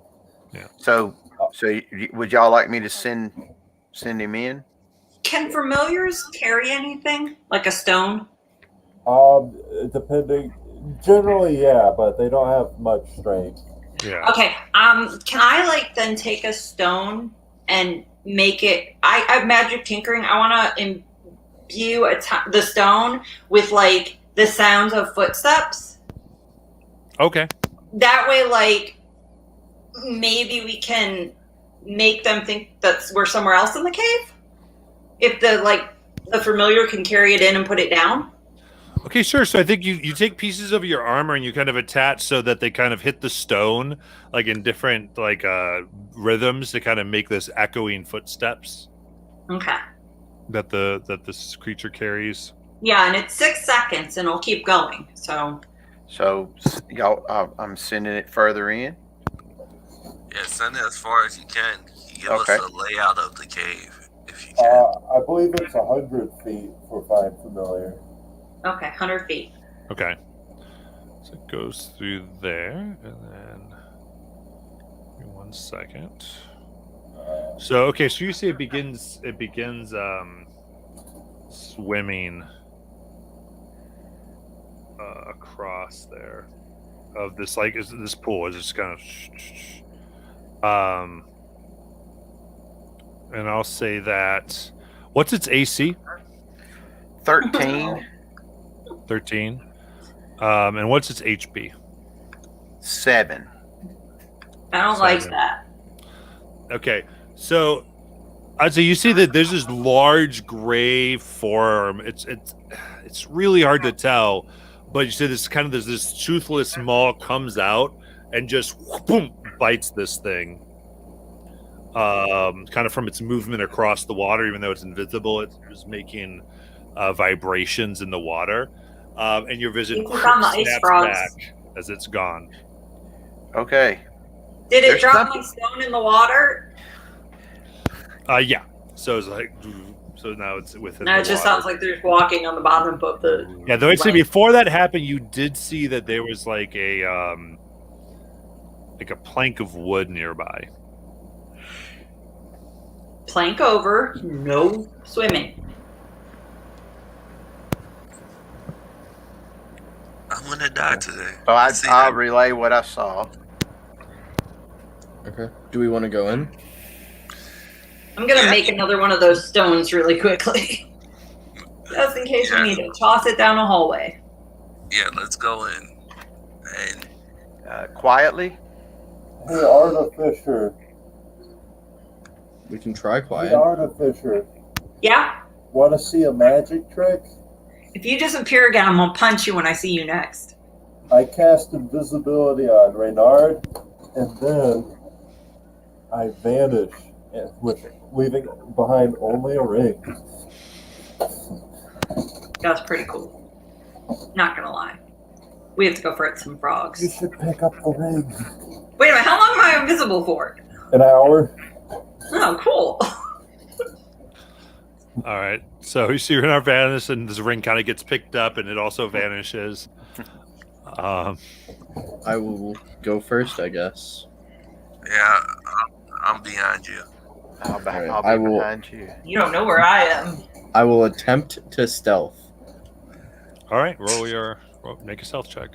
18. Nice. Oh no, it's at disadvantage. 11. Well, Alright, fine. I'll try to still.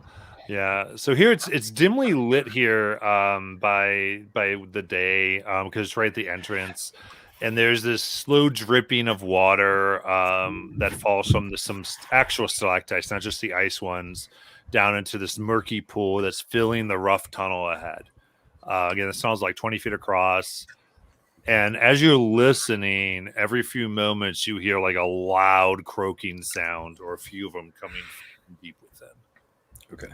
And how large is the pit of water? It's about like 25 by 20 feet across. And how long is that plank of wood? You look at this heavy beam is against the west wall here, and it is about 25 feet across. I'll just say, let's go one at a time. Across the wood? And I will start first, I guess. Okay. So you need to position this in order to actually move it. Oh, okay. So I'm sorry. So I'm sorry. So you see this beam? It's across the pond on the opposite side. Oh, They- I see. Okay. Oh, okay. Let's see. How far can someone jump? What are the jumping rules?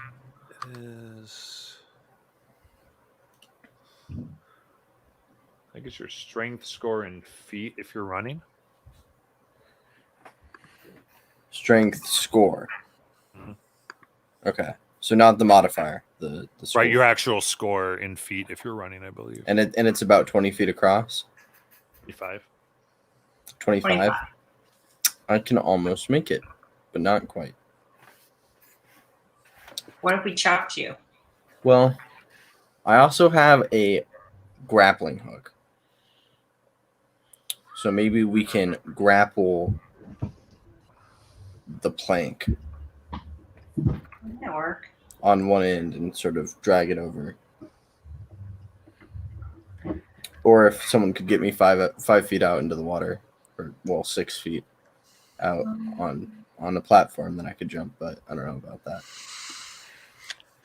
okay, so jumping works with strength plus your speed. What? So jumping is if you move 10 feet, you can jump your strength in feet. Okay. And you cannot exceed in a jump your movement speed. Okay. What if you have a negative strength? What's your score? It's not your Yeah. modifier. Yeah. Alright, that's cool. so would 15 be able to make it? You don't think so. Alright. But could he jump far enough to The problem is the frogs. Yeah, as soon as we hit the water, they're going to move. Well, does he have to hit the water? Wait, I'm so confused. So the pond, whatever the chasm with water, is 25 feet across. Okay. Wait, I can jump 19 feet. so are there any stalactites hanging off the roof or something? Yes. Wait, so do you think we could grapple hook one of those and do like Spider-Man over to the plank? I was also thinking about that, but I'm worried that because there's water dripping from the ceiling, right? So I'm worried that they're too slick. But it What might about be able to work. It pittons across the wall. Could we do that? I have some of those. I do too. So could we like maybe pin one person across and have them put the board across? Yeah, that might be able to work. I mean, it's gonna make noise, but I can like take the stone and throw it and see if we can make the noise go elsewhere. But Well, I don't think we need to do that yet. okay. Wait, do you think you would be able to make something that sort of like throws sound in every single direction? My stone only lets it go wherever I throw it. Like it just makes a noise emanating from where the stone lands. And my other stone is at the bottom of the lake, and I'm not going to go get that. Yeah. Well, what I mean is, would you be able to make something loud, like really loud? Well, I can. I mean, I can make the stone be loud, but it's still going to only be wherever I put the stone is where the sound's going to be. Wait. Yeah. I just how deep is the water? We don't know. You want to go check? No. Careful at the edge. Something killed the familiar in the water. Yes. However, I can cast Pass Without a Trace, and we could swim across. And we won't make a sound. It won't we'll be protected. Yeah, Pass Without a Trace is different than invisibility. Right. Yeah, but I'm still worried that we would still be moving in the water, and that's what seemed to have triggered. Pass Without a Trace, though, if you read the description, you can correct me if I'm wrong, DM. It says that there's no evidence of your movements. Yeah, we do not exist, so they won't be able to tell, regardless if we're moving. It won't show any vibration. It will literally be like a veil of shadow.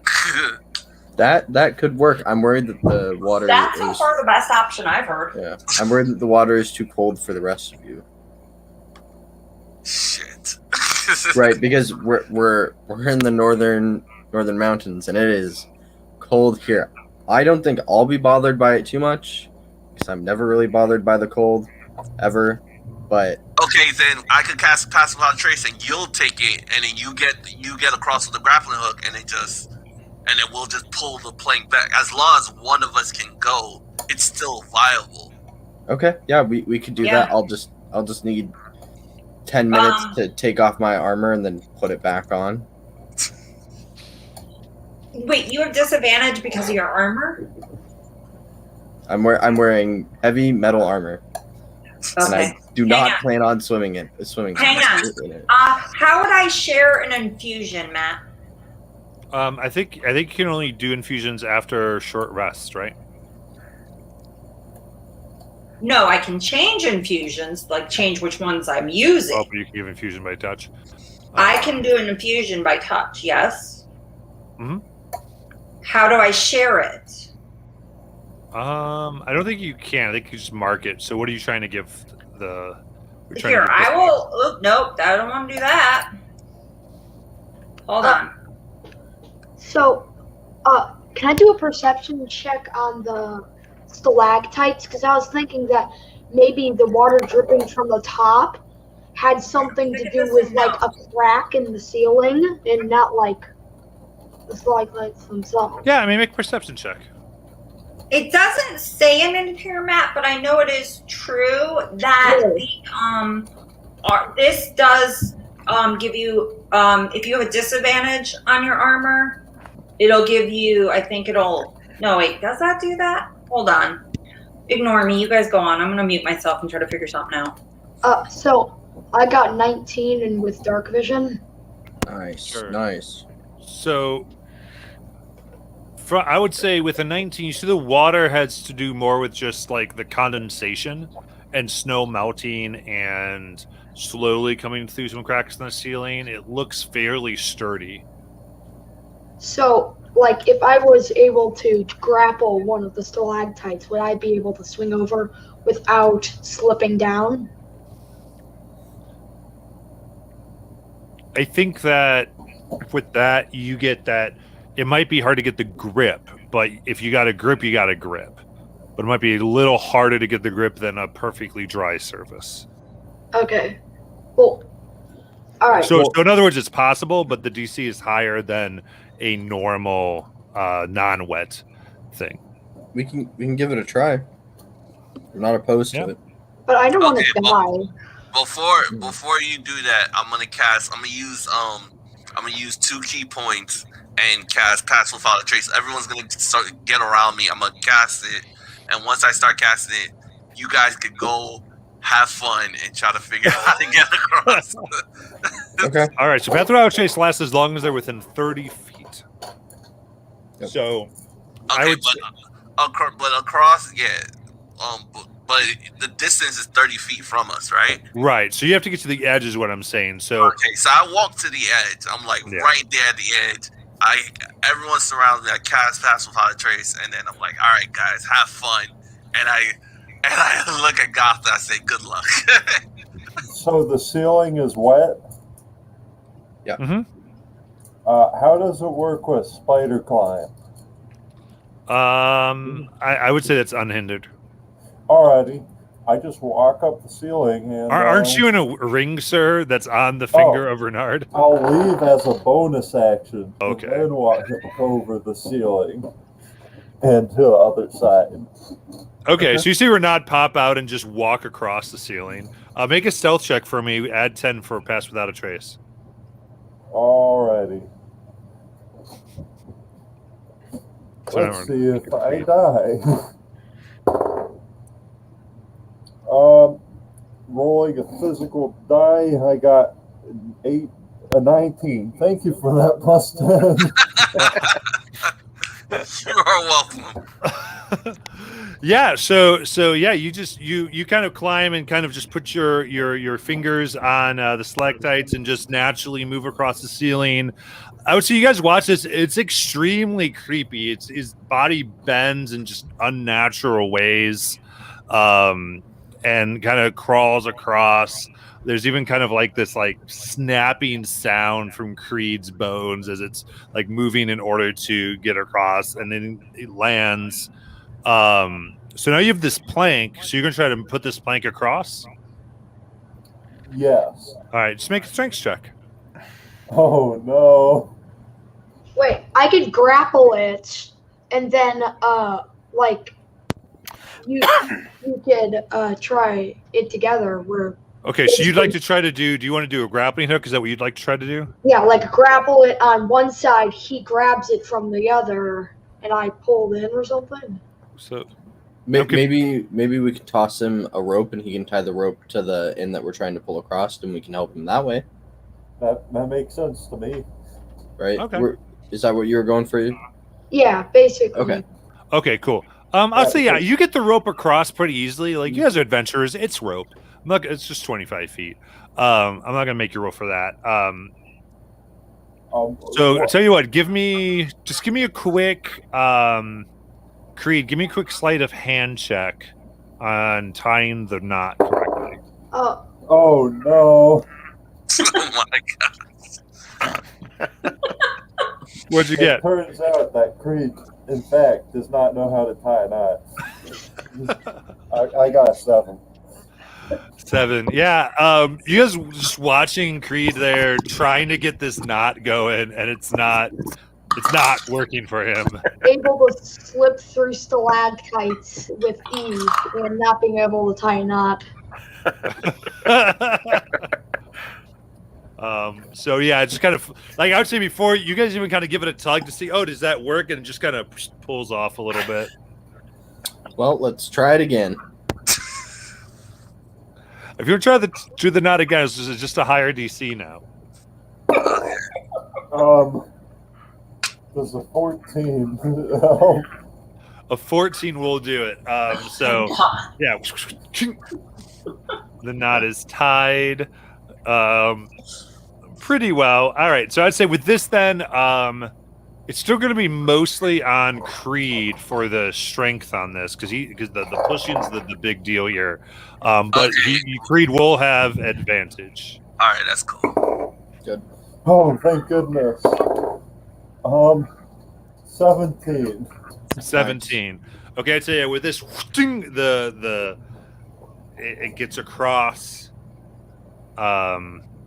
and now you have to cross the thing. There's a nice 25-foot wood plank. We will untie the rope. Okay. To make sure to bring it with us. Never forget your rope. Next time we go on a life and death adventure, we should have a training seminar for knots. I agree. All I know are square knots. We'll just never take you sailing. It's fine. I can sink the ship for you. All right. So- yeah, with this plank, very easy to get across. I mean, it's made to do so. And I'd say that you see that there's a path that comes down about due south, and there's another that seems to come off to the east a little bit. Since I'm invisible, do you want me to go down one of these paths? And the east one looks, I would say, with the dark vision, what all of you have, it's like more like cave-like, and like I would say there's stalactites and stalactites coming across. Due south just looks more traveled. You see like trash like from people here and there. This other one does not look like it's in use much. Okay. Should I throw the stone down the one that's not used much, and then we go down the one that's traveled? Well, I don't know that we need to throw the stone yet. Okay. But I think that the south path may be the better option. I was just wondering if we wanted to like put the stone in the north path so it sounded like that's the way we were going. Mm-hmm. Yeah, I mean maybe. I'm just not sure how far down the south path they are. I would still put it just in case we need an escape route, a distraction. Okay, I'm gonna put it in there and let it go. Okay, so let it go. Pass without trace is still up. Let me get a group stealth check. I will. Since I'm invisible, do I have advantage? Yes. I will say that I'm worried about attracting the ice frogs from down the other path, because I think that that's the path that they're down. And so we will 22. trap ourselves. I got 23. Plus 10, don't forget. Yeah, that's what I got. 22. 25. Nice. I'm 18. waiting for mine to actually roll. You rolled a 5 and then added a 10, or you rolled a 15. So it's a stealth check? Yes. Plus I 10. have a natural 20 plus 4 plus 10.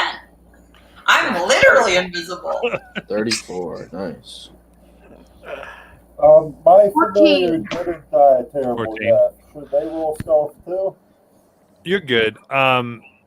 So all of you move through. You feel like very, very quiet. I think the most Elson kind of like starts to make a little noise. You're like, no, and you kind of help him move along, or easy there. You begin to see there's this pool on the far side. There's a slow dripping of water from the ceiling is flowing into a pool that's at the southwest corner of this cavern. You see a large wooden bucket with a lid that sits near the edge of the pool. And there's a dwarf and 2 elves bundled in layers of winter clothing that are throwing like these dead bats into the air. And then 2 giant blue-skinned frogs leap up from the pool to kind of snatch the bats in midair. It almost looks like some type of training session, and then they go back into the water. And they are not alerted to your presence. Okay. I will make sure to have the braid of the 3 different colors of hair pulled out at this time. Sure. Okay, you have it out. What do you guys want to do? You're not noticed. Yeah. I mean, I'll whisper. I can just go talk to them, and you guys can hide here.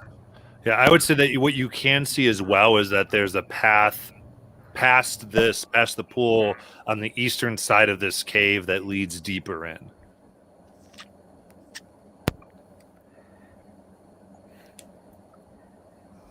I'm doing this, but no one can see.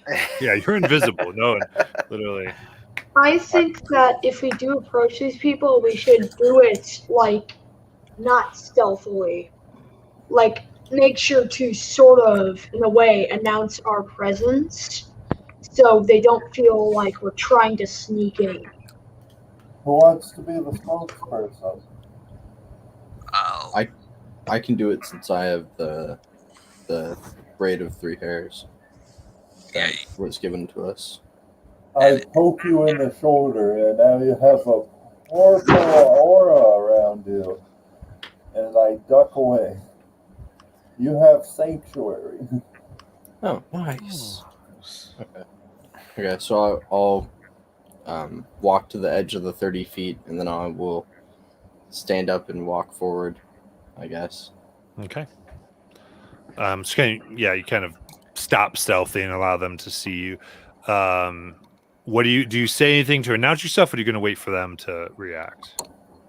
I'll clear my throat, and I have my shield in my hand, but my sword is sheathed, and I'm holding up the braid. Okay. I've got my bow, my short bow out, just with an arrow knot. Okay. So these 3 turn to you immediately, and just you can see like you're forward, hand out with something. A few of you in the back. The dwarf speaks up. Just go, "Oi, what do you want? Why are you here? Get out!" I'm here to see Jolie. Julio. Huli, sorry. To see Huli. Her sister is sick and will be dead soon. So you have the hair. I'm gonna say make a persuasion check with advantage. While he's The doing first this, one can I is sneak an around so that I'm by the door. 18. 18. Yeah, you move around visibly. Okay. They slowly nod.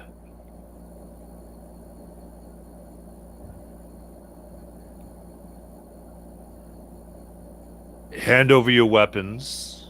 We'll bring you to Huli.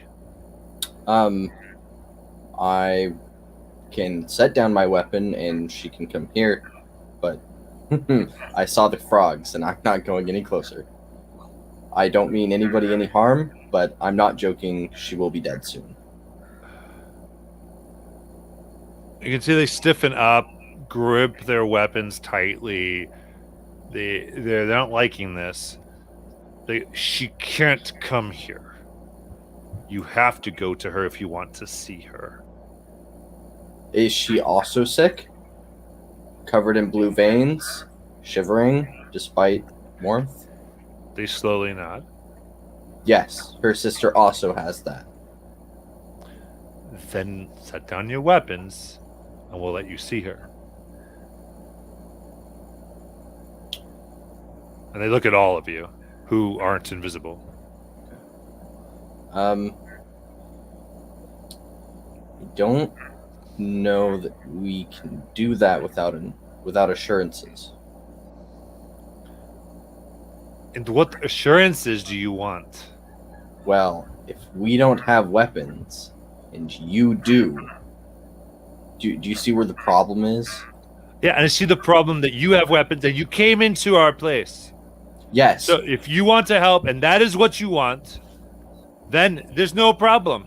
If we wanted to kill you, they point their frogs down there and the frogs kind of come up and kind of prepare. They go, we get into it. Okay, that is a fair point. I will put down my weapon and I will go speak to Huli. And my group will stay here with their weapons. How about that? Yeah. They nod. Okay. And I'm gonna follow him. I will communicate to the you group. follow. All right. So you're gonna eventually get out of the distance and pass without a trace. So That's fine. I'm still invisible. I know. So just make a stealth with advantage. Mm.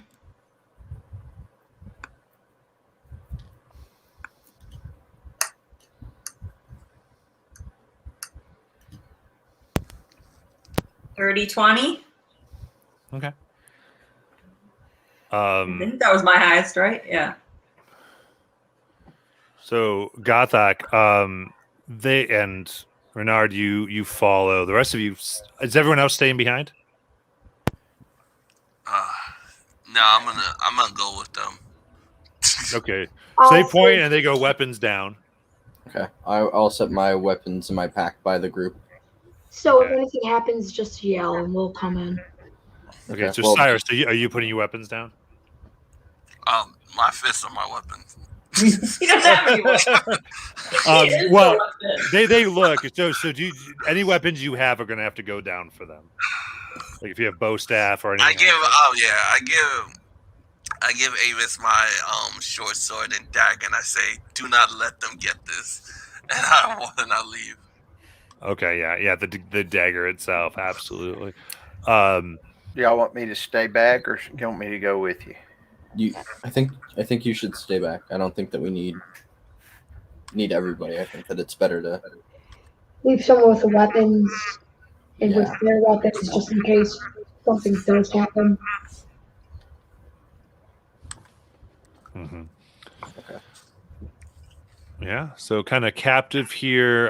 Gathak, you kind of have memories, I think, of being captive before. Yep. And this is very chilling, remembering, I think, being taken. And so I think there's some sweat that's coming over Gothak in this give me a, Gothak, give me a wisdom save for this. 'Cause I think this is a little bit of trauma. 12. 12. I'd say with a 12, it's just eating at you. I don't think there's any effect just yet, but it's definitely like it's hard. They take you through. How is it affecting him? Does he like begin to slow down or anything? Do I notice anything? Gathak, what do you look like as you're going through this? Yeah. So he put down his weapons, but he didn't put down his shield. He still has that with him, and he starts to grip the edge of the shield with his free hand just tighter and tighter, and the wood starts to creak a little bit. Okay, so I noticed that, right? Am I close enough to notice? Absolutely. Okay, so I noticed that, and I grab onto his shoulder and I say, "Stay calm, my friend."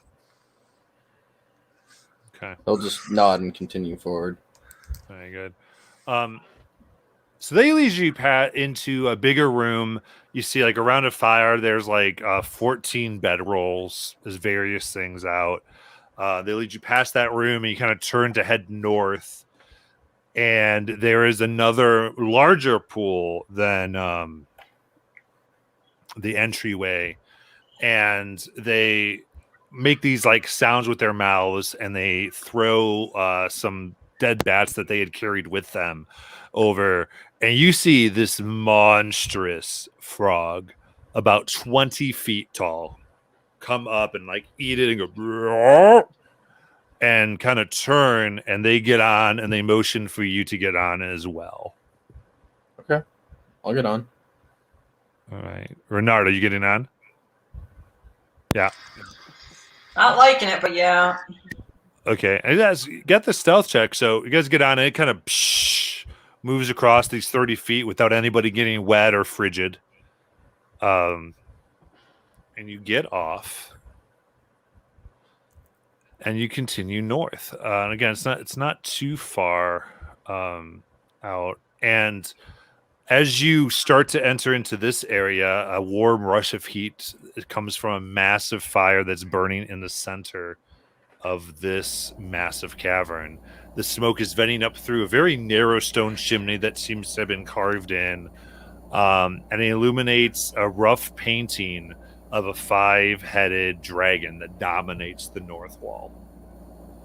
A bedroll is spread out beneath the mural. Near the crackling blaze is a dwarf that's bundled in a heavy cloak that sits on a stone chest beside an elf whose face is covered in dragon tattoos. And you see that the dwarf's face is streaked with pulsing blue veins. Okay. Yeah, I'll just wait for the people escorting us to speak first. But I still have the braided hair in my hand. Yeah, you see the dwarf goes up and kind of lightly taps this female dwarf.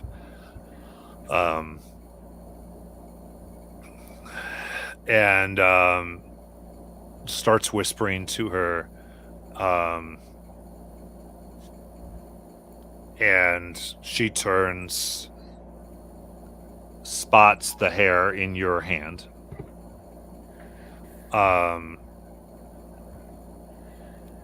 And I would say, like, there's this point where she's looking,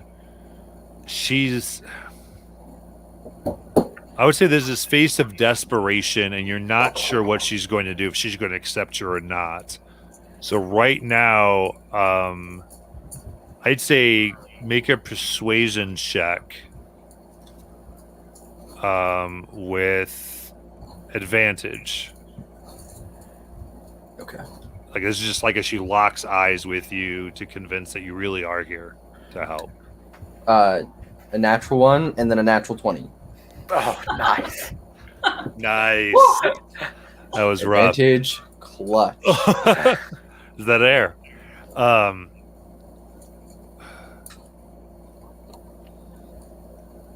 If Tuggy would risk her life to send outsiders in here, I'll hear you out. Okay. So Gathok he'll step forward a little bit just so that way she doesn't have to like yell and use up what little energy she has. Sure. And he'll just say, your sister has 3 weeks left to live at most. Could be less. I think that I can slow down the progression of this magical plague, but I don't have a cure for it now. We know what you stole, and honestly, I don't care that you stole. It's kind of messed up, but we think that it may have something to do with the blue vials. By analyzing them, I may be able to come up with a cure, or stop it for longer until a better expert than I can come and save those who have been afflicted, including you and your sister.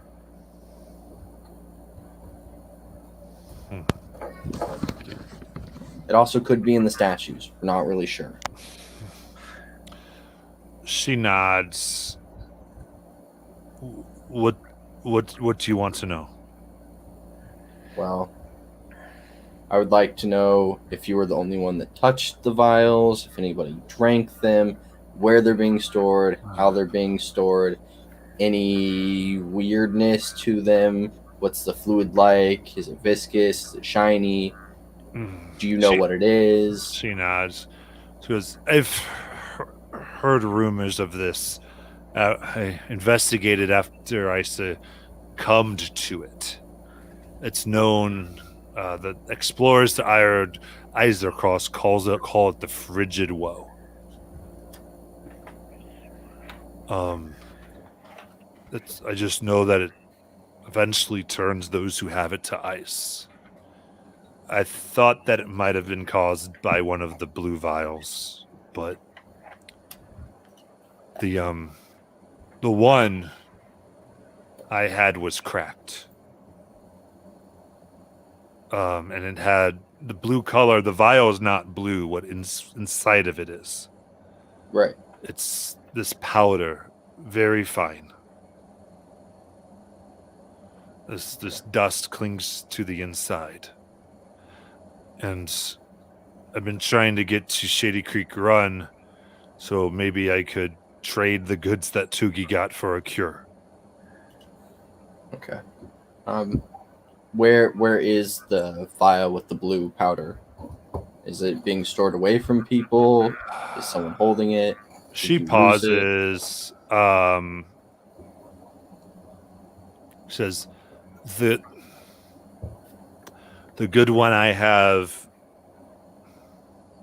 She taps the chest and she goes, here.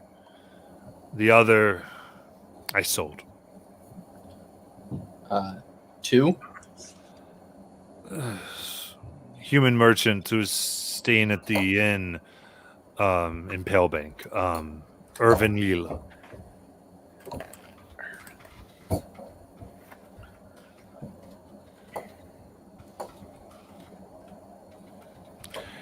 He was traveling with his family to Uthadern. Wonderful. Okay. That's terrible. It's straight up horrible. Okay.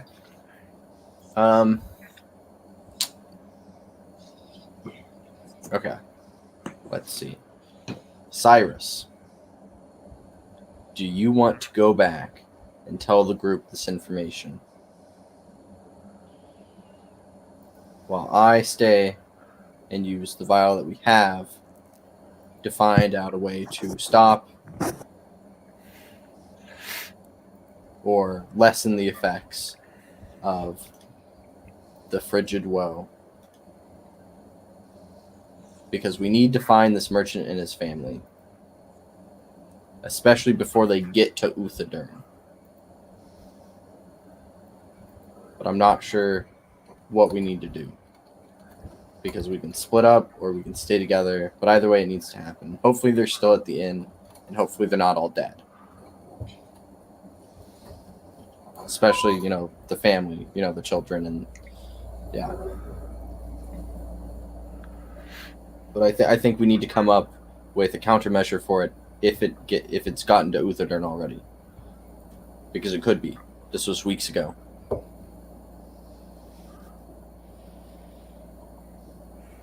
So, Cyrus, do you want to run back to the group and let them know and see what they have to say while I start working with the good vial?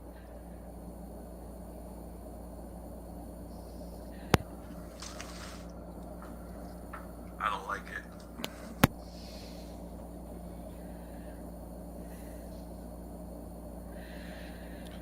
Yeah, I think as you said, please, it's no longer in a vial.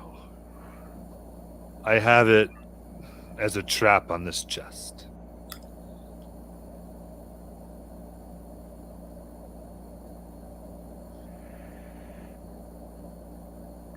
Just kind of taking this moment and being perfectly honest.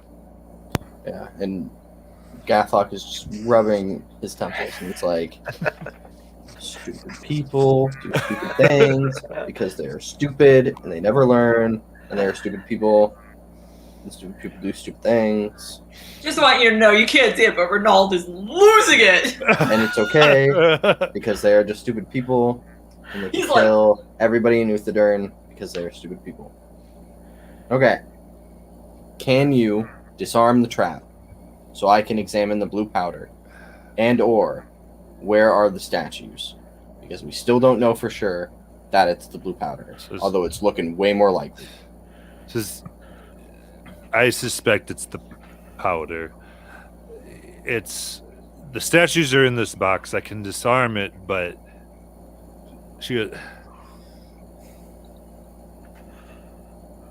the way the trap is, the powder just sits there. So it's not in anything. Yes, I understand that. Okay. And she gets out and she bows, and you can see she makes these symbols on her face, and she begins praying. As she begins praying and kind of finishes, Ronaldo's gonna step back. Does anybody speak Draconic? Who's there? Nope. Cyrus? No. I speak Infernal. Okay. Could my empath snuck behind and listen in so I could listen? You didn't say so I'm gonna say probably not. I'm just like this on the back wall, nope, not getting near it. Nope. Yeah. I'd say that, so she kind of says this prayer, and as she kind of finishes, you hear kind of this, and there's this almost as if something powers down, and the chest kind of opens up. Okay. I will also have stood back a little bit for the chest to open. Sure. And she kind of steps aside. She goes, in case you fail, what's inside is mine. I might need to sell it to get down to Shady Creek. People there, they have things. I'm sure they do.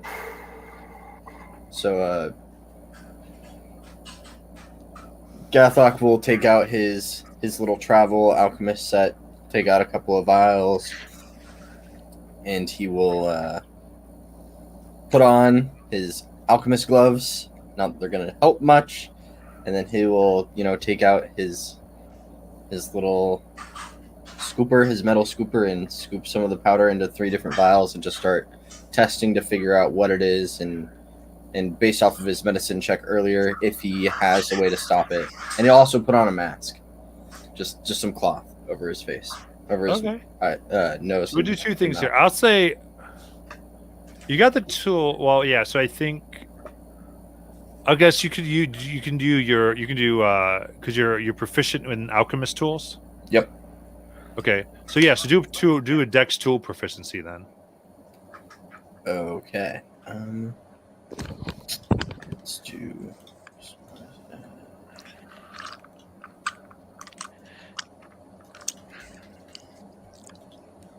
It's going to be 14. Okay. 1 second. Let me just add a custom skill in here.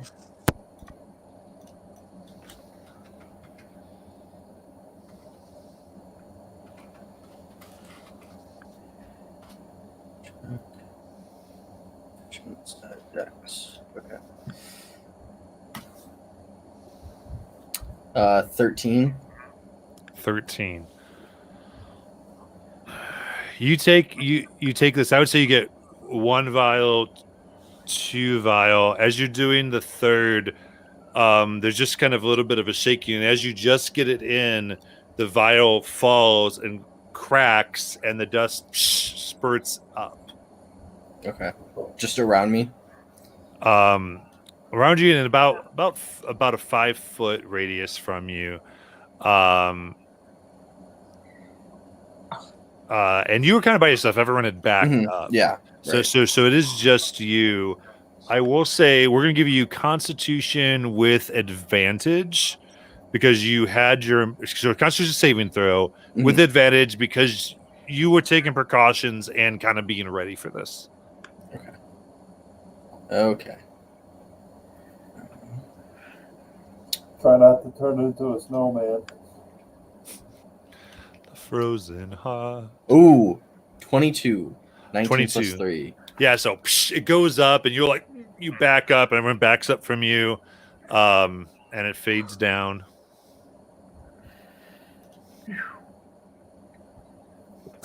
Okay. 2 vials are enough. I'm gonna say 2 vials are enough. And then he'll just start working with the 2 vials that he has. Of course, still very, very carefully, as carefully as he can. He'll cork them, of course, as soon as he gets them. He'll cork the vial so that way nothing. Sure. So you're gonna work with them there. Or you're gonna work with them somewhere else. He doesn't want to travel with them because the vials are likely to break just like this one did. So he'll turn to Cyrus. Cyrus, do you think we should head back? Or do you think I can start working with them here? I don't know if there's any actual alchemists in Palebank. Do you need to work over here particular? Like, we don't have any of our weapons.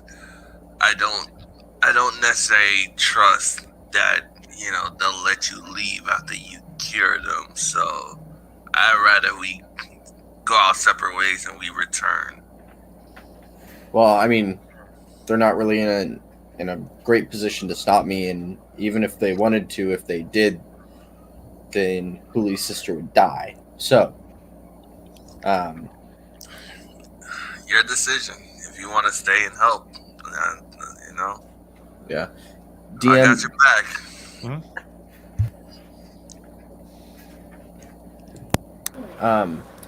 Would I know of any alchemists set up in Palebank that I would be able to use better than just the portable one, because the portable one doesn't have everything. Yeah, would it help me?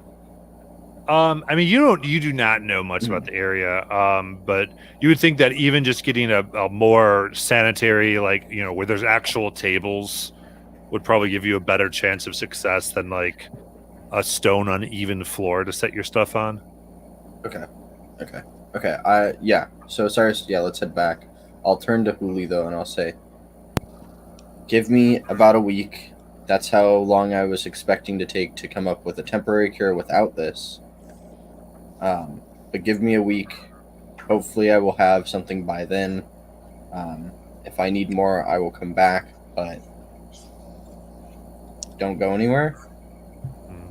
And She don't get nods, close to me. and Louis says, I do not know if the merchant has left yet or not. It looked like they were staying for a little bit. It may still be at the inn. Okay. And do you have the vial that the blue powder originally came in?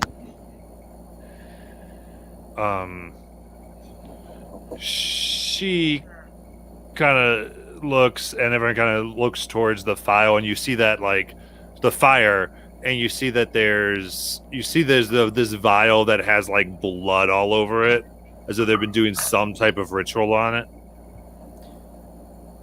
You know, that's gross. Yeah. That's straight up messed Renard's up. like, That is super gross. With my experience in alchemy, can I tell if that vial has any, like, if it's not a normal vial, if it's been enchanted? I would say this to make an Arcana check. Okay. I'm not good at that, but I will give it a shot. Ooh, 17. 17. It. I would say you get that it was an enchanted vial. Whatever has happened, I would say even with that, I'm going to just kind of go religion that this just whatever the type of rituals they've been doing has had some energy to them, and they've kind of counteracted whatever enchantment made it special. He's just gonna sigh and just say, you know, you should stop with the weird blood sacrifice ritual.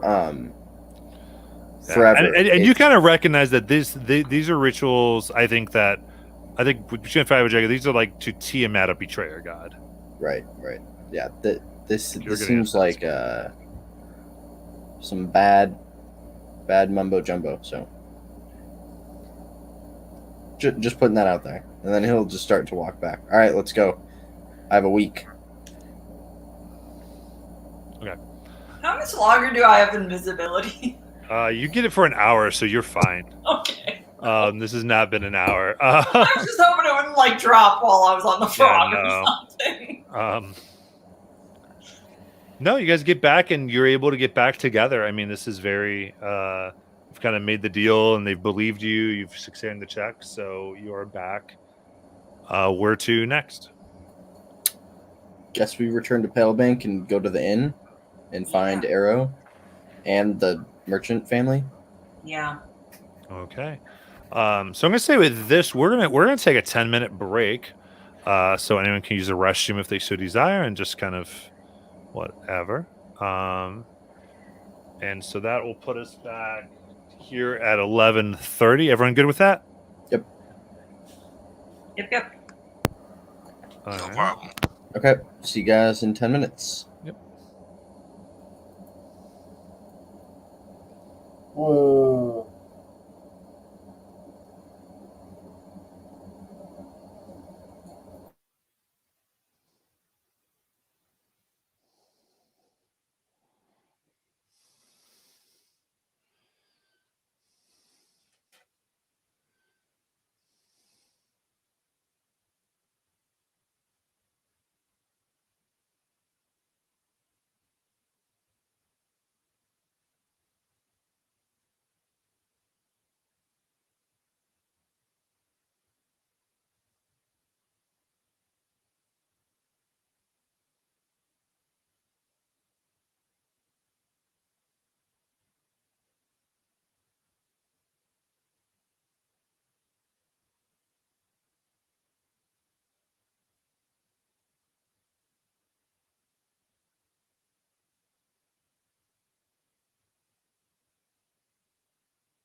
All right, here.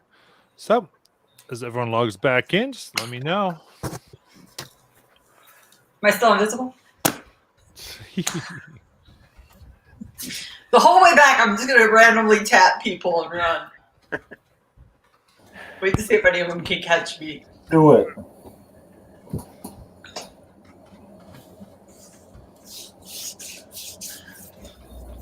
All right. So, having successfully navigated the cave without any combat that I made maps for, all of you are fine. No, that's great, everybody. Actually, is everybody here? Do a quick attendance check. I'm full. I'm there. I'm here. I think we're all here. Looks like it. Easy? Except for Easy. I don't think Easy's back yet. Don't worry, there's always another Yeah, I'm opportunity to go back There we and go. fight everything. Excellent. Yeah. There's always time to die. I mean, what? All right. Very cool. Let's put it as a GM. So you make your way back to the inn where you were talking to Elro, and you kind of get down to the downstairs, and there's a very large tap room here. It's warm, though it's not the crazy heat that you've been into where it seems like it's either freezing cold with no heat or like people who have way too much heat. This is comfortable. It's a comfortable place. Some people are laughing. A gray-haired dwarf behind the bar greets you very cheerfully as he goes, "Hey, my name's Earl. Hello." And just come. It's very happy. As you enter, you do see that there's 2 male humans and 2 tiefling children that are laughing among themselves as they enjoy a meal together at a nearby table. My elbow someone and be like, I think that's the only family here. Yeah, that might be the merchants. I'll turn to the dwarf that greeted us, and I'll be like, yes. Is Arrow here, and are the Irvin Yale and his family, are they here as well? Yeah, Earl is not here. I could go get him though. I could send somebody for him, but yeah. He points over there. Irvin and his husband right over there. Yes, if you could send for them, and we will. You should you should clear everybody else out slowly. Just say that there's rats or something, except for this. No rats in my place. Are you crazy? Listen. You're this guy thinking there's rats. What are you? I'd like to telepathically communicate with my imp and be like, "Hey, you, turn into a rat and climb on the counter." Are there any other dwarves in this tavern right now? Well, this gentleman is a dwarf. Any other dwarves than him? There's a few. I mean, there's like a mix of dwarves, elves, besides the humans that are at the table. Am I still invisible? No, how that's far dropped. away are them? That's dropped. Oh, never mind then. Oh my goodness! 20 it's or so rat. feet. All right, so can I like walk up to him and then like speak in a very quiet tone, in Dwarvish, that like, hey, there is a sickness that could be deadly. I just want to hysteria. Clear people out. We could take care of it. All you need to do is just give us time and space. We could take care of this. All right, easy. Let's do a persuasion check for this. If not, Come on! I have a -1. If this fails, I'm gonna this put an works. actual rat 15. in there. 15? Mhm. All right. They look at you, and there's this moment where you could tell they're about to freak. But they kind of look at each other, and like very quietly, the whole place, except for this family sitting at the table, clears out. Well done. Why does Nice, the family well have to done. stay? Sorry. No, good job. Oh, no. You did good. You did good. Right.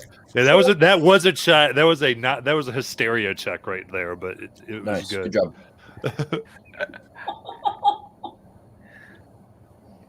So everyone there speaks Dwarvish. They're all Just dwarves. just about everybody speaks Dwarvish and Elvish in the Uther Durin settlements. Oh, It's that's almost annoying. like common. So. That's annoying.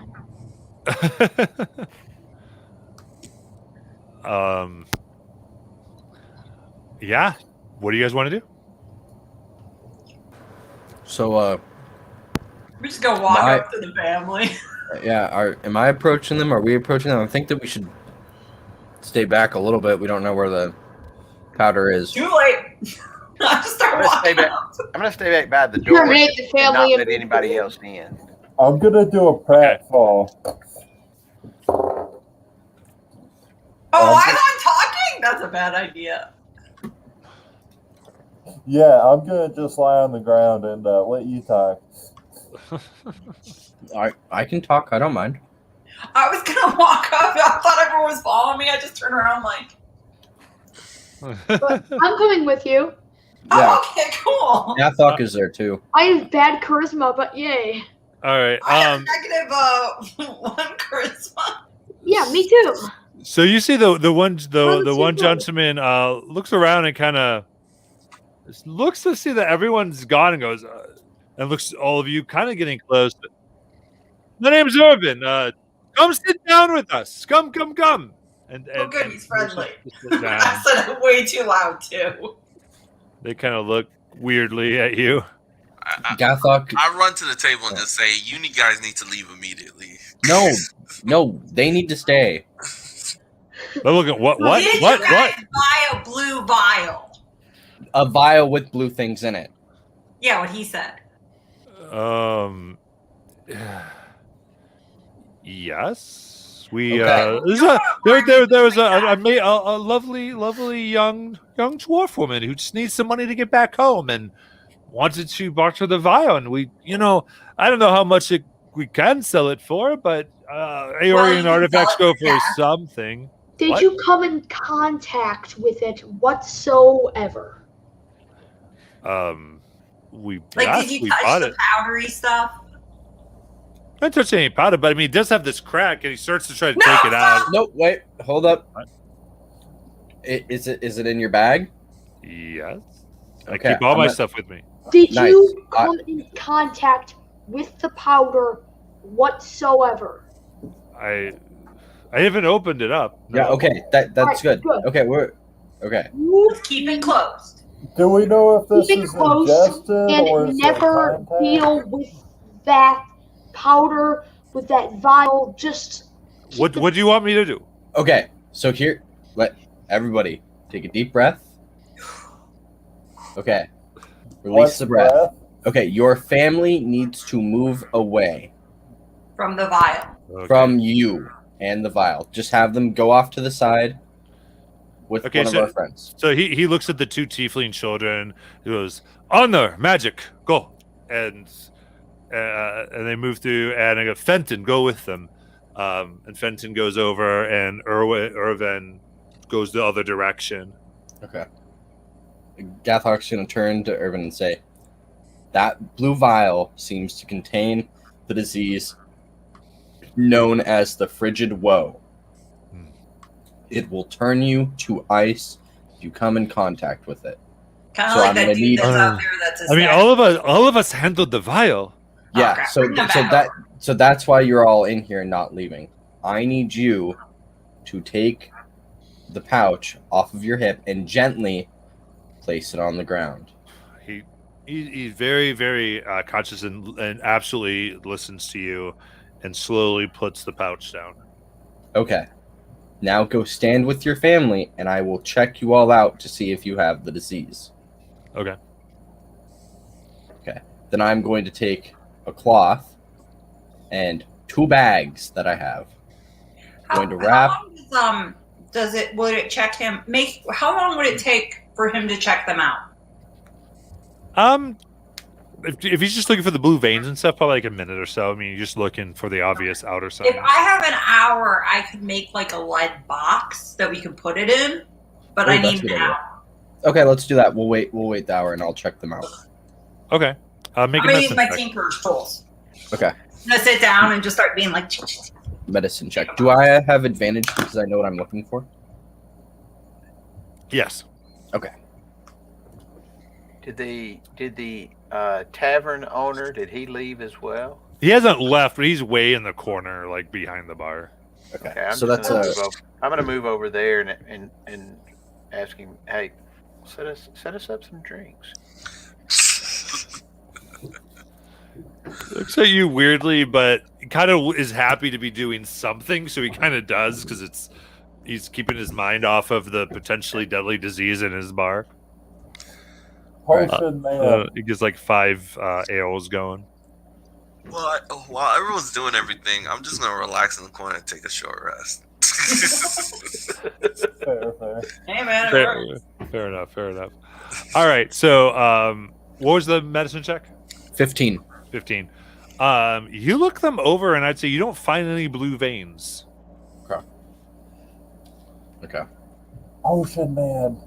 I'm gonna. Yeah. But the box is completed. Okay. Okay. I will get up again. You know, cloth covering, gloves, grab a rag, I'm wrap. gonna open the box for him and run to the other side of the Okay. He's gonna wrap the bag in a wet cloth, Okay. and then put that in another bag, and then put that in the box. I'm going to say with all of this, you successfully. I'm not going to make you do a check. You get this in there, and you close the box. Okay. Got a I'm little looking at everybody. latch it. Yeah. No one move the box. It's got little handles on the side too, so you don't have to hold it in the middle. Okay. Let's not move the box for now. Okay. Do So we know how it afflicts people? that's the problem. We think that it might be airborne or it could be skin contact, but it's broken Well, in the the way bag. you So. coughed and stepped back, Mhm. I think you have to come in contact with the actual powder. Yeah. I think so too, but we're not super sure. But we don't know how long it takes for effects to set in. Right. Yeah. So I guess we should. I can start working with the other stuff that I have once we find an alchemist station. But I guess we wait for Arrow, our liaison with the glass blades, to get here, and we can explain Yes, what's dude, going on to seriously, him. we sent for him an hour ago. Yeah, I was. Yeah, with finish my ale. yeah, within the hour, Arrow arrives.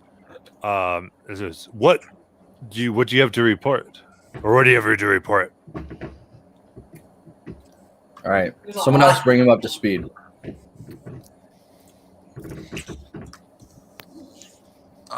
So here's the issue, and I just go. Yeah, you go into over full everything. detail of Sure. this is what happened. Vials got stolen, got transported, multiple hands touched it. We tried to contain it. We tried to control the containment, and here we are right now. Sure. Kind of getting the whole thing. I also make sure to specifically mention the ritual to Tiamat that they're doing in the cave. Okay. Very pointedly. It was gross. Yeah, he makes a few notes on it. He goes, Wait, I think, and he points to the box that's on the ground. That is our biggest concern. He slowly picks it up. Yeah, FYI, that box is only going to last you one day. Yeah. I see. You're going to want to put it in something else. I'm going to check this out. Will you stay here the night? Well, I also need to do some work on it too. He goes, certainly. You can have access to it. Okay. And an alchemist station. He nods. So at this point too, he goes, my appreciation for this, and he takes out a sack. He hands. I think he's gonna hand it to you, Gothak. It's 100 gold pieces. Woohoo! Okay. I will spread it around. Okay. So there's what, 6 of us? Mhm. Okay. Spread it between you 5. I might not play next week. Okay. So it's 20 gold each. Yep, 20 gold each. There you go. So yeah, so I would say with this, he leaves you guys for the rest of the night. Gothak, you have access if there's anything you want to do with it. Okay. Yeah, Gothak's gonna spend the rest of the day or evening working with the alchemy set and just trying to come up with a cure or something for it. Yeah.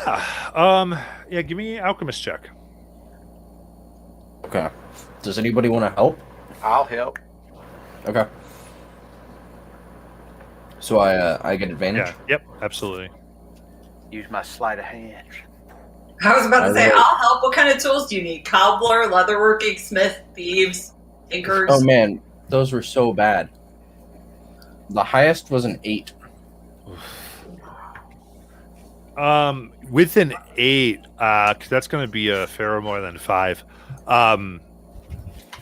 You were just really distracted by his sleight of hand. There's a point to where you're like you're testing different chemicals on it and trying to determine its nature, and there's a slight explosion, and it spreads it in the air. So Cyrus and Gothak, with this, I'm not gonna give you advantage on it because this was like unexpected. So go ahead and give me con saves, please. Okay. Don't die, guys. Ooh, terrible. 12. 12. Be 10. infected. 10. Uh, Okay. It goes in and falls. Look at each other, not sure where you're at. We just got to keep working. Now more than ever. And I would say at the end of this, I guess to just kind of finish it out, go ahead and make a medicine check, and the DC is going to be high based on the failure, but just see what you glean from this. Natural 1. I have advantage. You are clueless. I mean, you don't know anything more. I would say you spend hours. It's getting close to night. The moon's up in the sky. Oh, the moons are up in the sky, and you don't know if you have it. You don't know anything more about this. Okay, let's rest and pick up tomorrow. All right. Next morning comes around. All of you are well, just before this, is there anything anybody else wanted to do before we go to the next day? So I'm just gonna put my. what I would like to do is I would like to attune it to my maul, and I would also like to, since I also have an alchemist kit, I'm gonna sort of add some pieces to it that like make it is like little spikes at the end of it. Would I be able to do that? You want to put spikes on the mall? Yeah. I will help with that. Yes. Spikes mace mall. Okay, sure. So you don't need to attune to the mall. It's not magical. It doesn't need to be attuned to. It's just silvered.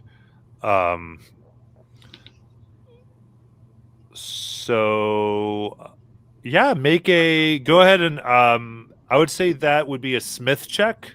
I can do it if you want. You help me and I'll do the check because I have smith. Yeah, so do smith check with advantage. Well, what is smith I check? do that? Yeah, Renard has smith tools. Yeah. How do I do that? This is just gonna be do dex plus proficiency. All right, so dex. So just go up to my dex and roll Do that. a dex check and then add 2. Yeah. Do a dex check and add 2. With advantage. Yes. All right. So with advantage, so that's 10 for me, and that's 12 for you plus 2. So that'd be 14. With advantage, I got a 16. Okay. So roll again and you take the higher. All right. It's just Renard with advantage. Just one person rolls with advantage. Okay, I'm sorry. It's 16. okay. I It's have okay. fun. Yeah, so that's both of you working. So both of you work while they're working on this. You guys are working on this weapon. I'm sorry. And- With advantage, it's not Yeah. 16. I forgot to add the 2. It's 18. 18 plus 2. It's a dirty 20. Okay, Yes, plus proficiency. sure. So you're I able forgot to the add. proficiency. Yeah, you're able to add the. But then you see kind of these like spikes that you do have at the end of this. So does that add to like the damage of 2d6 or something? I would say I think it's good. I think it's going to do something for you there because it is a check. Well, what I'll say is that this, if you want, it can change. This is what I'll give you for it. You can choose when you attack to do bludgeoning or piercing.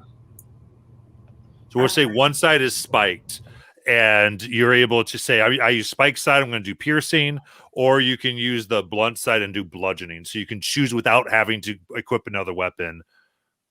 That's what the spikes get you. Nice. Did Cree's cameras are working? I don't know if you checked the notes.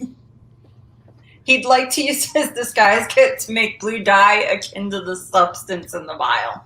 Okay, I'm going to give that to him. Oh, I see. Creed. I didn't see that Creed came back. There we go. So other than that, everyone goes down for the night. I would say all of you come down, and while you're eating breakfast, Elro comes in. And you can see he kind of has. He looks like he hasn't slept all night. Kind of sits down, has waves his hand, and this like kind of big cup of coffee comes in. There's coffee in D&D? I want coffee. I mean, there's Sorry, undead dragons. Why wouldn't there be? DM, I have a question for you. Sorry. So Goliaths have a trait called Mountain Born that gives them resistance to the cold. Would that potentially give me advantage against this magical cold disease? It wouldn't give you advantage on the check, no. Okay, thanks. I had a small comment. He basically turned that maul into, I think, a Lucian hammer.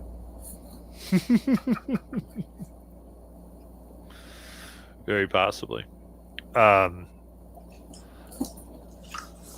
So I think he looks at all of you and just says,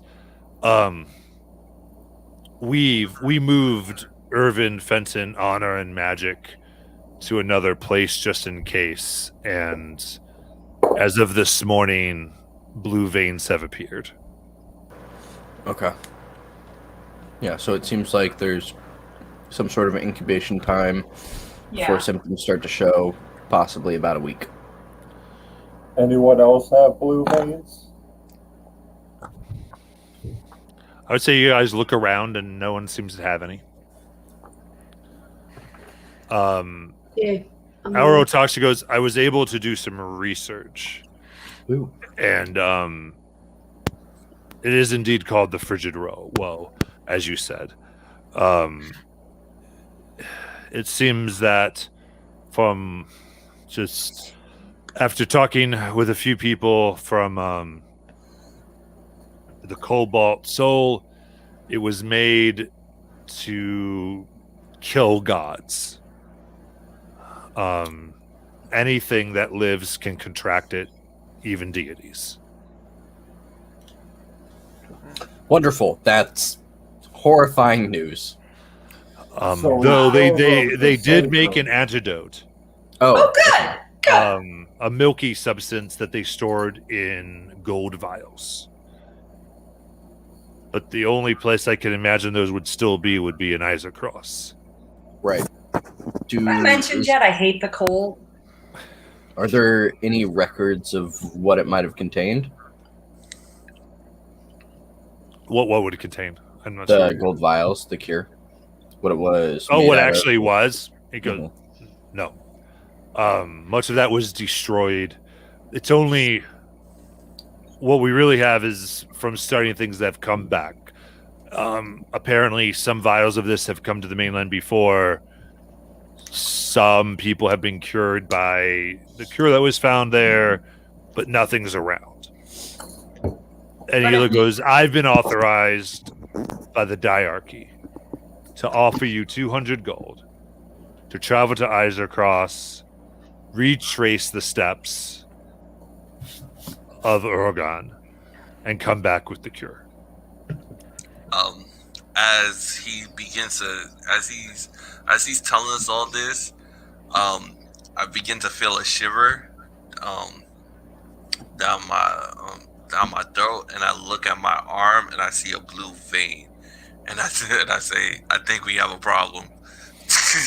I think you have a problem. Nope, it's an us problem. We all shared rooms last night. It's an us problem. Well, sure. I'm gonna jump out of the way and scream and run out the door. Of Cyrus telling on himself.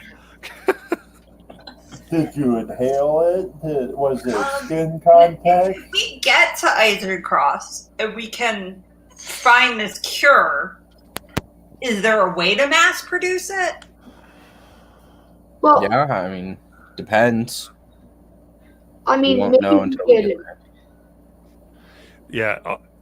All he says is he just goes, I mean, if Oregon is any indication, it might take 2 months for someone to fully get it bad enough where it would kill them. Right, but if we did get the cure to you somehow, could it be mass produced? I don't know. I mean, we would send it to Urthadern, see Right. what they can do. Yep, that's a more complicated issue because we don't know what the components are. It could be something really common. It could be something really not common. It could be Something that's sort of- locked in a vault in a dead city, Yeah. which people shouldn't be digging around in. Or it could be some sort of lost, forgotten knowledge on how to create this because it's supposed to kill gods. Or maybe So it's or maybe it's something that we'll never expect, like the average day water. Or mistletoe? okay. Anyways, I mean, we could go around about this for hours. So let's. Oh, we will the entire time Let's we're on our not. way to Isercross. Yeah, I mean, I can still. We work don't with have what I hours. have. We need to go now. Yeah, Well, we let's need go. to Can we prepare. buy someone here first? Yeah, we need to prepare before we go. Iselcross, from the stories that I've heard at least, isn't somewhere that you go on holiday to. Yeah. It's where people go to die most of the time. Yeah, and I think Gothok. I think there's this moment you're kind of thinking through, like, if this could kill gods, this could kill giants. Yeah, oh yeah. He is well past that. He's like, I need to figure out how to make this, make it safe for me, and make it deadly for my enemies. There we go.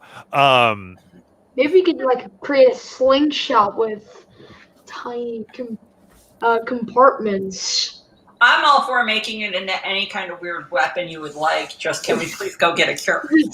Yeah, I What's the agree. other thing is, What if we Make them put it in sick. vials and put it in a catapult and launch it over the Well, wall? okay, let us pause that conversation to continue on. Let's not have these people die Yeah. first, right? Yeah. Okay. And Let's then we not have recognize me it. die. Yeah, me too. So, do we have passage across the sea? Arrow nods. He goes, I can secure you passage. The diarchy will pay for your way. Okay. Do we know exactly where we need to backtrack, or is it kind of just up in the air? Well, We can get you to the Urthadurnian port on Isercross. From there, you could investigate to see where Urgor may have gone. But we don't. He wasn't on an official mission. As far as we know, we have no logs of his talking Right. about how he went. Right. Okay. Maybe somebody there might know. Okay. It goes, when you get there, you will be able to, if you find the cure, if you can get it to the one there known as the buyer can give you your payment as well as get it back here. Yeah. So about that, we're gonna need some of that. As long as you can send some vials back here, you can take what you need. Perfect. That's exactly what I needed to hear. Hey, that book that we found in that guy's house, did it describe any of his travels in Eisencross? It was I like have 10. the book. I have the book. I kept it. So let's look at it now. Yeah, and it all seemed to predate Eisencross. You think we could go back and snoop for anything that might have that? what Like, we I'll go know- investigate again if someone wants to go buy me winter clothes before we get on this boat. Yeah, Elrobis says he talks to goes, you can have a day. Goes, you can have the day. The ship, the quickest ship that any other ship's going to be 3 weeks before they leave. Tomorrow the ship departs. Okay, we have a day. Okay. We need some winter gear. Yeah. Someone go buy me winter gear. I'll go check that house out again. I'm gonna continue to work and see if I can find at least a way to slow this down. Could we try and roll? Could we? What would be recent events we know of from? It's not Isengard, right? No, it's Eisencross. What would be recent events from Eisencross that we know Make a history check. of? 21. Nice. Yeah, I would say about 10 years ago, ruins of the city of Aor were discovered in Eisencross. And Aor was just known as a city that was destroyed by the gods during the time of the Calamity, which is hundreds of years ago, back when the gods walked the earth before they were shut behind the divine gate. And apparently they wanted to kill each other. Ultimately rumored that they had found weapons that could kill gods, and in this rare moment, the betrayer gods and the prime deities came together for the sole purpose of destroying a human city. And so they were allied for this moment in time where they did battle, with Air ultimately being destroyed. Many thought like obliterated, and just recently they found out there was actual remnants remaining. If it can kill gods, it could kill the worm. Since we know it's recent, do we know if there's any like maps of the area that we can purchase? There's none. I mean, Elro doesn't know of any at Pearlbank. I'm gonna go search that dude's house. Okay. What's the idiot's name that's guarding it again? I would say you get it is essentially not been. It's no longer guarded after all this. Oh, good, great. I'm gonna go search that house again. Can I ask I just want to go back Elro? to her again. She's funny. Ask Elro if he knows of any other adventurers that have come back from Isengard that may be in the city. He thinks, he goes, there's none that I know that are here. Plenty have come in and out, even some from the Empire. They'll go up to Uthodurn, but none all that live here, no. Okay. All right. I'm just gonna get back to work. I'd like to buy 10 vials. Where would I go to get that? You want to buy what? 10 vials. You're able to find vials around. You can just mark that off. That's fine. All right. Yeah, so I would say for the day, any equipment that you all want that's from the basic equipment list, you can go ahead and mark off your gold. That's easy enough. The village is kind of open to you. They kind of know what's going on. You're trying to save some members of it, so it's very easy to find what you need. All at just standard price here. How much would it cost for gold dye? What? Gold dye. I don't think we're trying to. Yeah, I just want you'd probably have to make that gold dye. How much would it cost for the base ingredients to make it? I would say about a gold. Yay. I'm gonna buy that too then. So, by the way, at the end of the day, Cyrus, you have your movement speed reduced by 5 feet. Oh, Okay. buddy. I'll give nice Reynard 10 gold to buy me some winter clothes.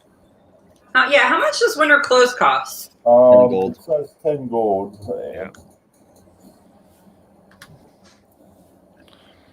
Highway robbery. And then I will try and keep working on something to slow this disease down or Yeah. Sure. What are you doing to work on it? Are you trying to have access to it again, or? yeah, I'll continue with the alchemist station. All right. It's just you here, so make an alchemy check. 19. 19. Other than 19, you're able to, I think you begin to see a way to possibly slow it. Okay.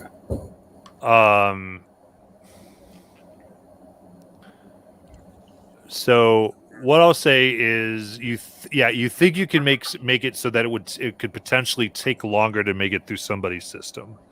Okay. You get that glimpse of it. You don't know, you can't quite do it just yet.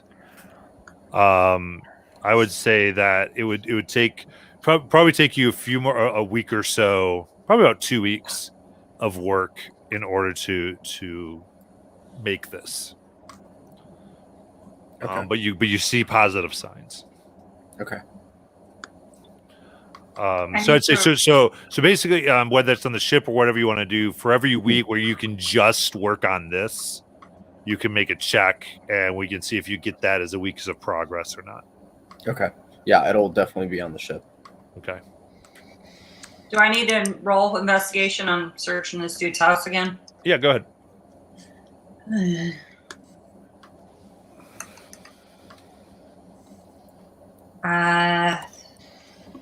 22. 22. You are very confident that there's nothing else that seems to be there. There doesn't seem to be this guy's journal or anything like that. There was signs of tampering. Then I'm just going to clean up his house while, I'm there. Yeah. So yeah, you're going to be taken to a place called Shreenla, which is on the largest island of Isocross known as Foreign. And Elro has met you and just says, if you find Oro Mustafa, has gone on many expeditions with Urgon, might have your best bet as far as what has happened. And again, once you find the cure, please get it to the buyer. Any extra that you need for yourself, please take. We wish you to. I know this is dangerous. And the buyer is in Isocross. The buyer's in Shreenla. Okay. Okay, then I guess we head out. Yeah. You find there's this massive ship pulls up, and right on there, it's called the Remoraz. Okay. I don't want to ride on the ship. Why not?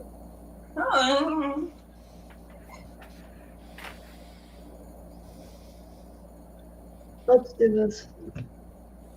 And Guess about how we long is on it a going to ship. take us to get to Shreenlaw? You think about 9 days. Okay, so about That's a one week. more check for you A little guys. bit more than a week. Yeah, Mm-hmm. that is good. All right. Yeah, I'll say with this, you can go ahead and have 2 checks on the ship. I'll let you do that. But so if you're gonna do this, then I'm just gonna say, if we do anything else on the ship, you are preoccupied doing this. Yeah, that's fine with me. Okay. So give me 2 checks. A 3 and a 10. 3 and a 10. Oh We no. wasted all our good rolls in the beginning. It's not my fault. I could have used some help. Could always use some help. Yeah, I think as you know you can do this. You're not sure if it's because you don't have access to it anymore, because no one would let you bring a live sample on the ship. But it's just something's evading you. And I'd say that you feel like at this point you probably need to examine another live sample before you can make any more progress with those 2 fail checks.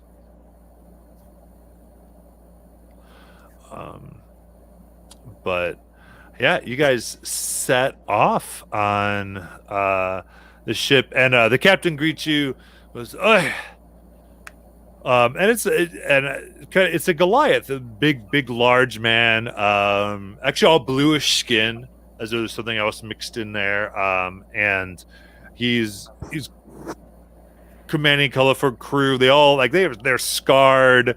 They look very beat up people, kind of just have had life kind of knock it out of them.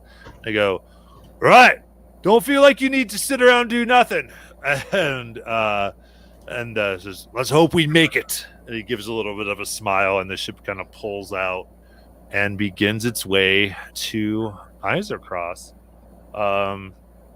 I'd say with that, we are going to come to the end of tonight as we see what this new continent yields for everybody.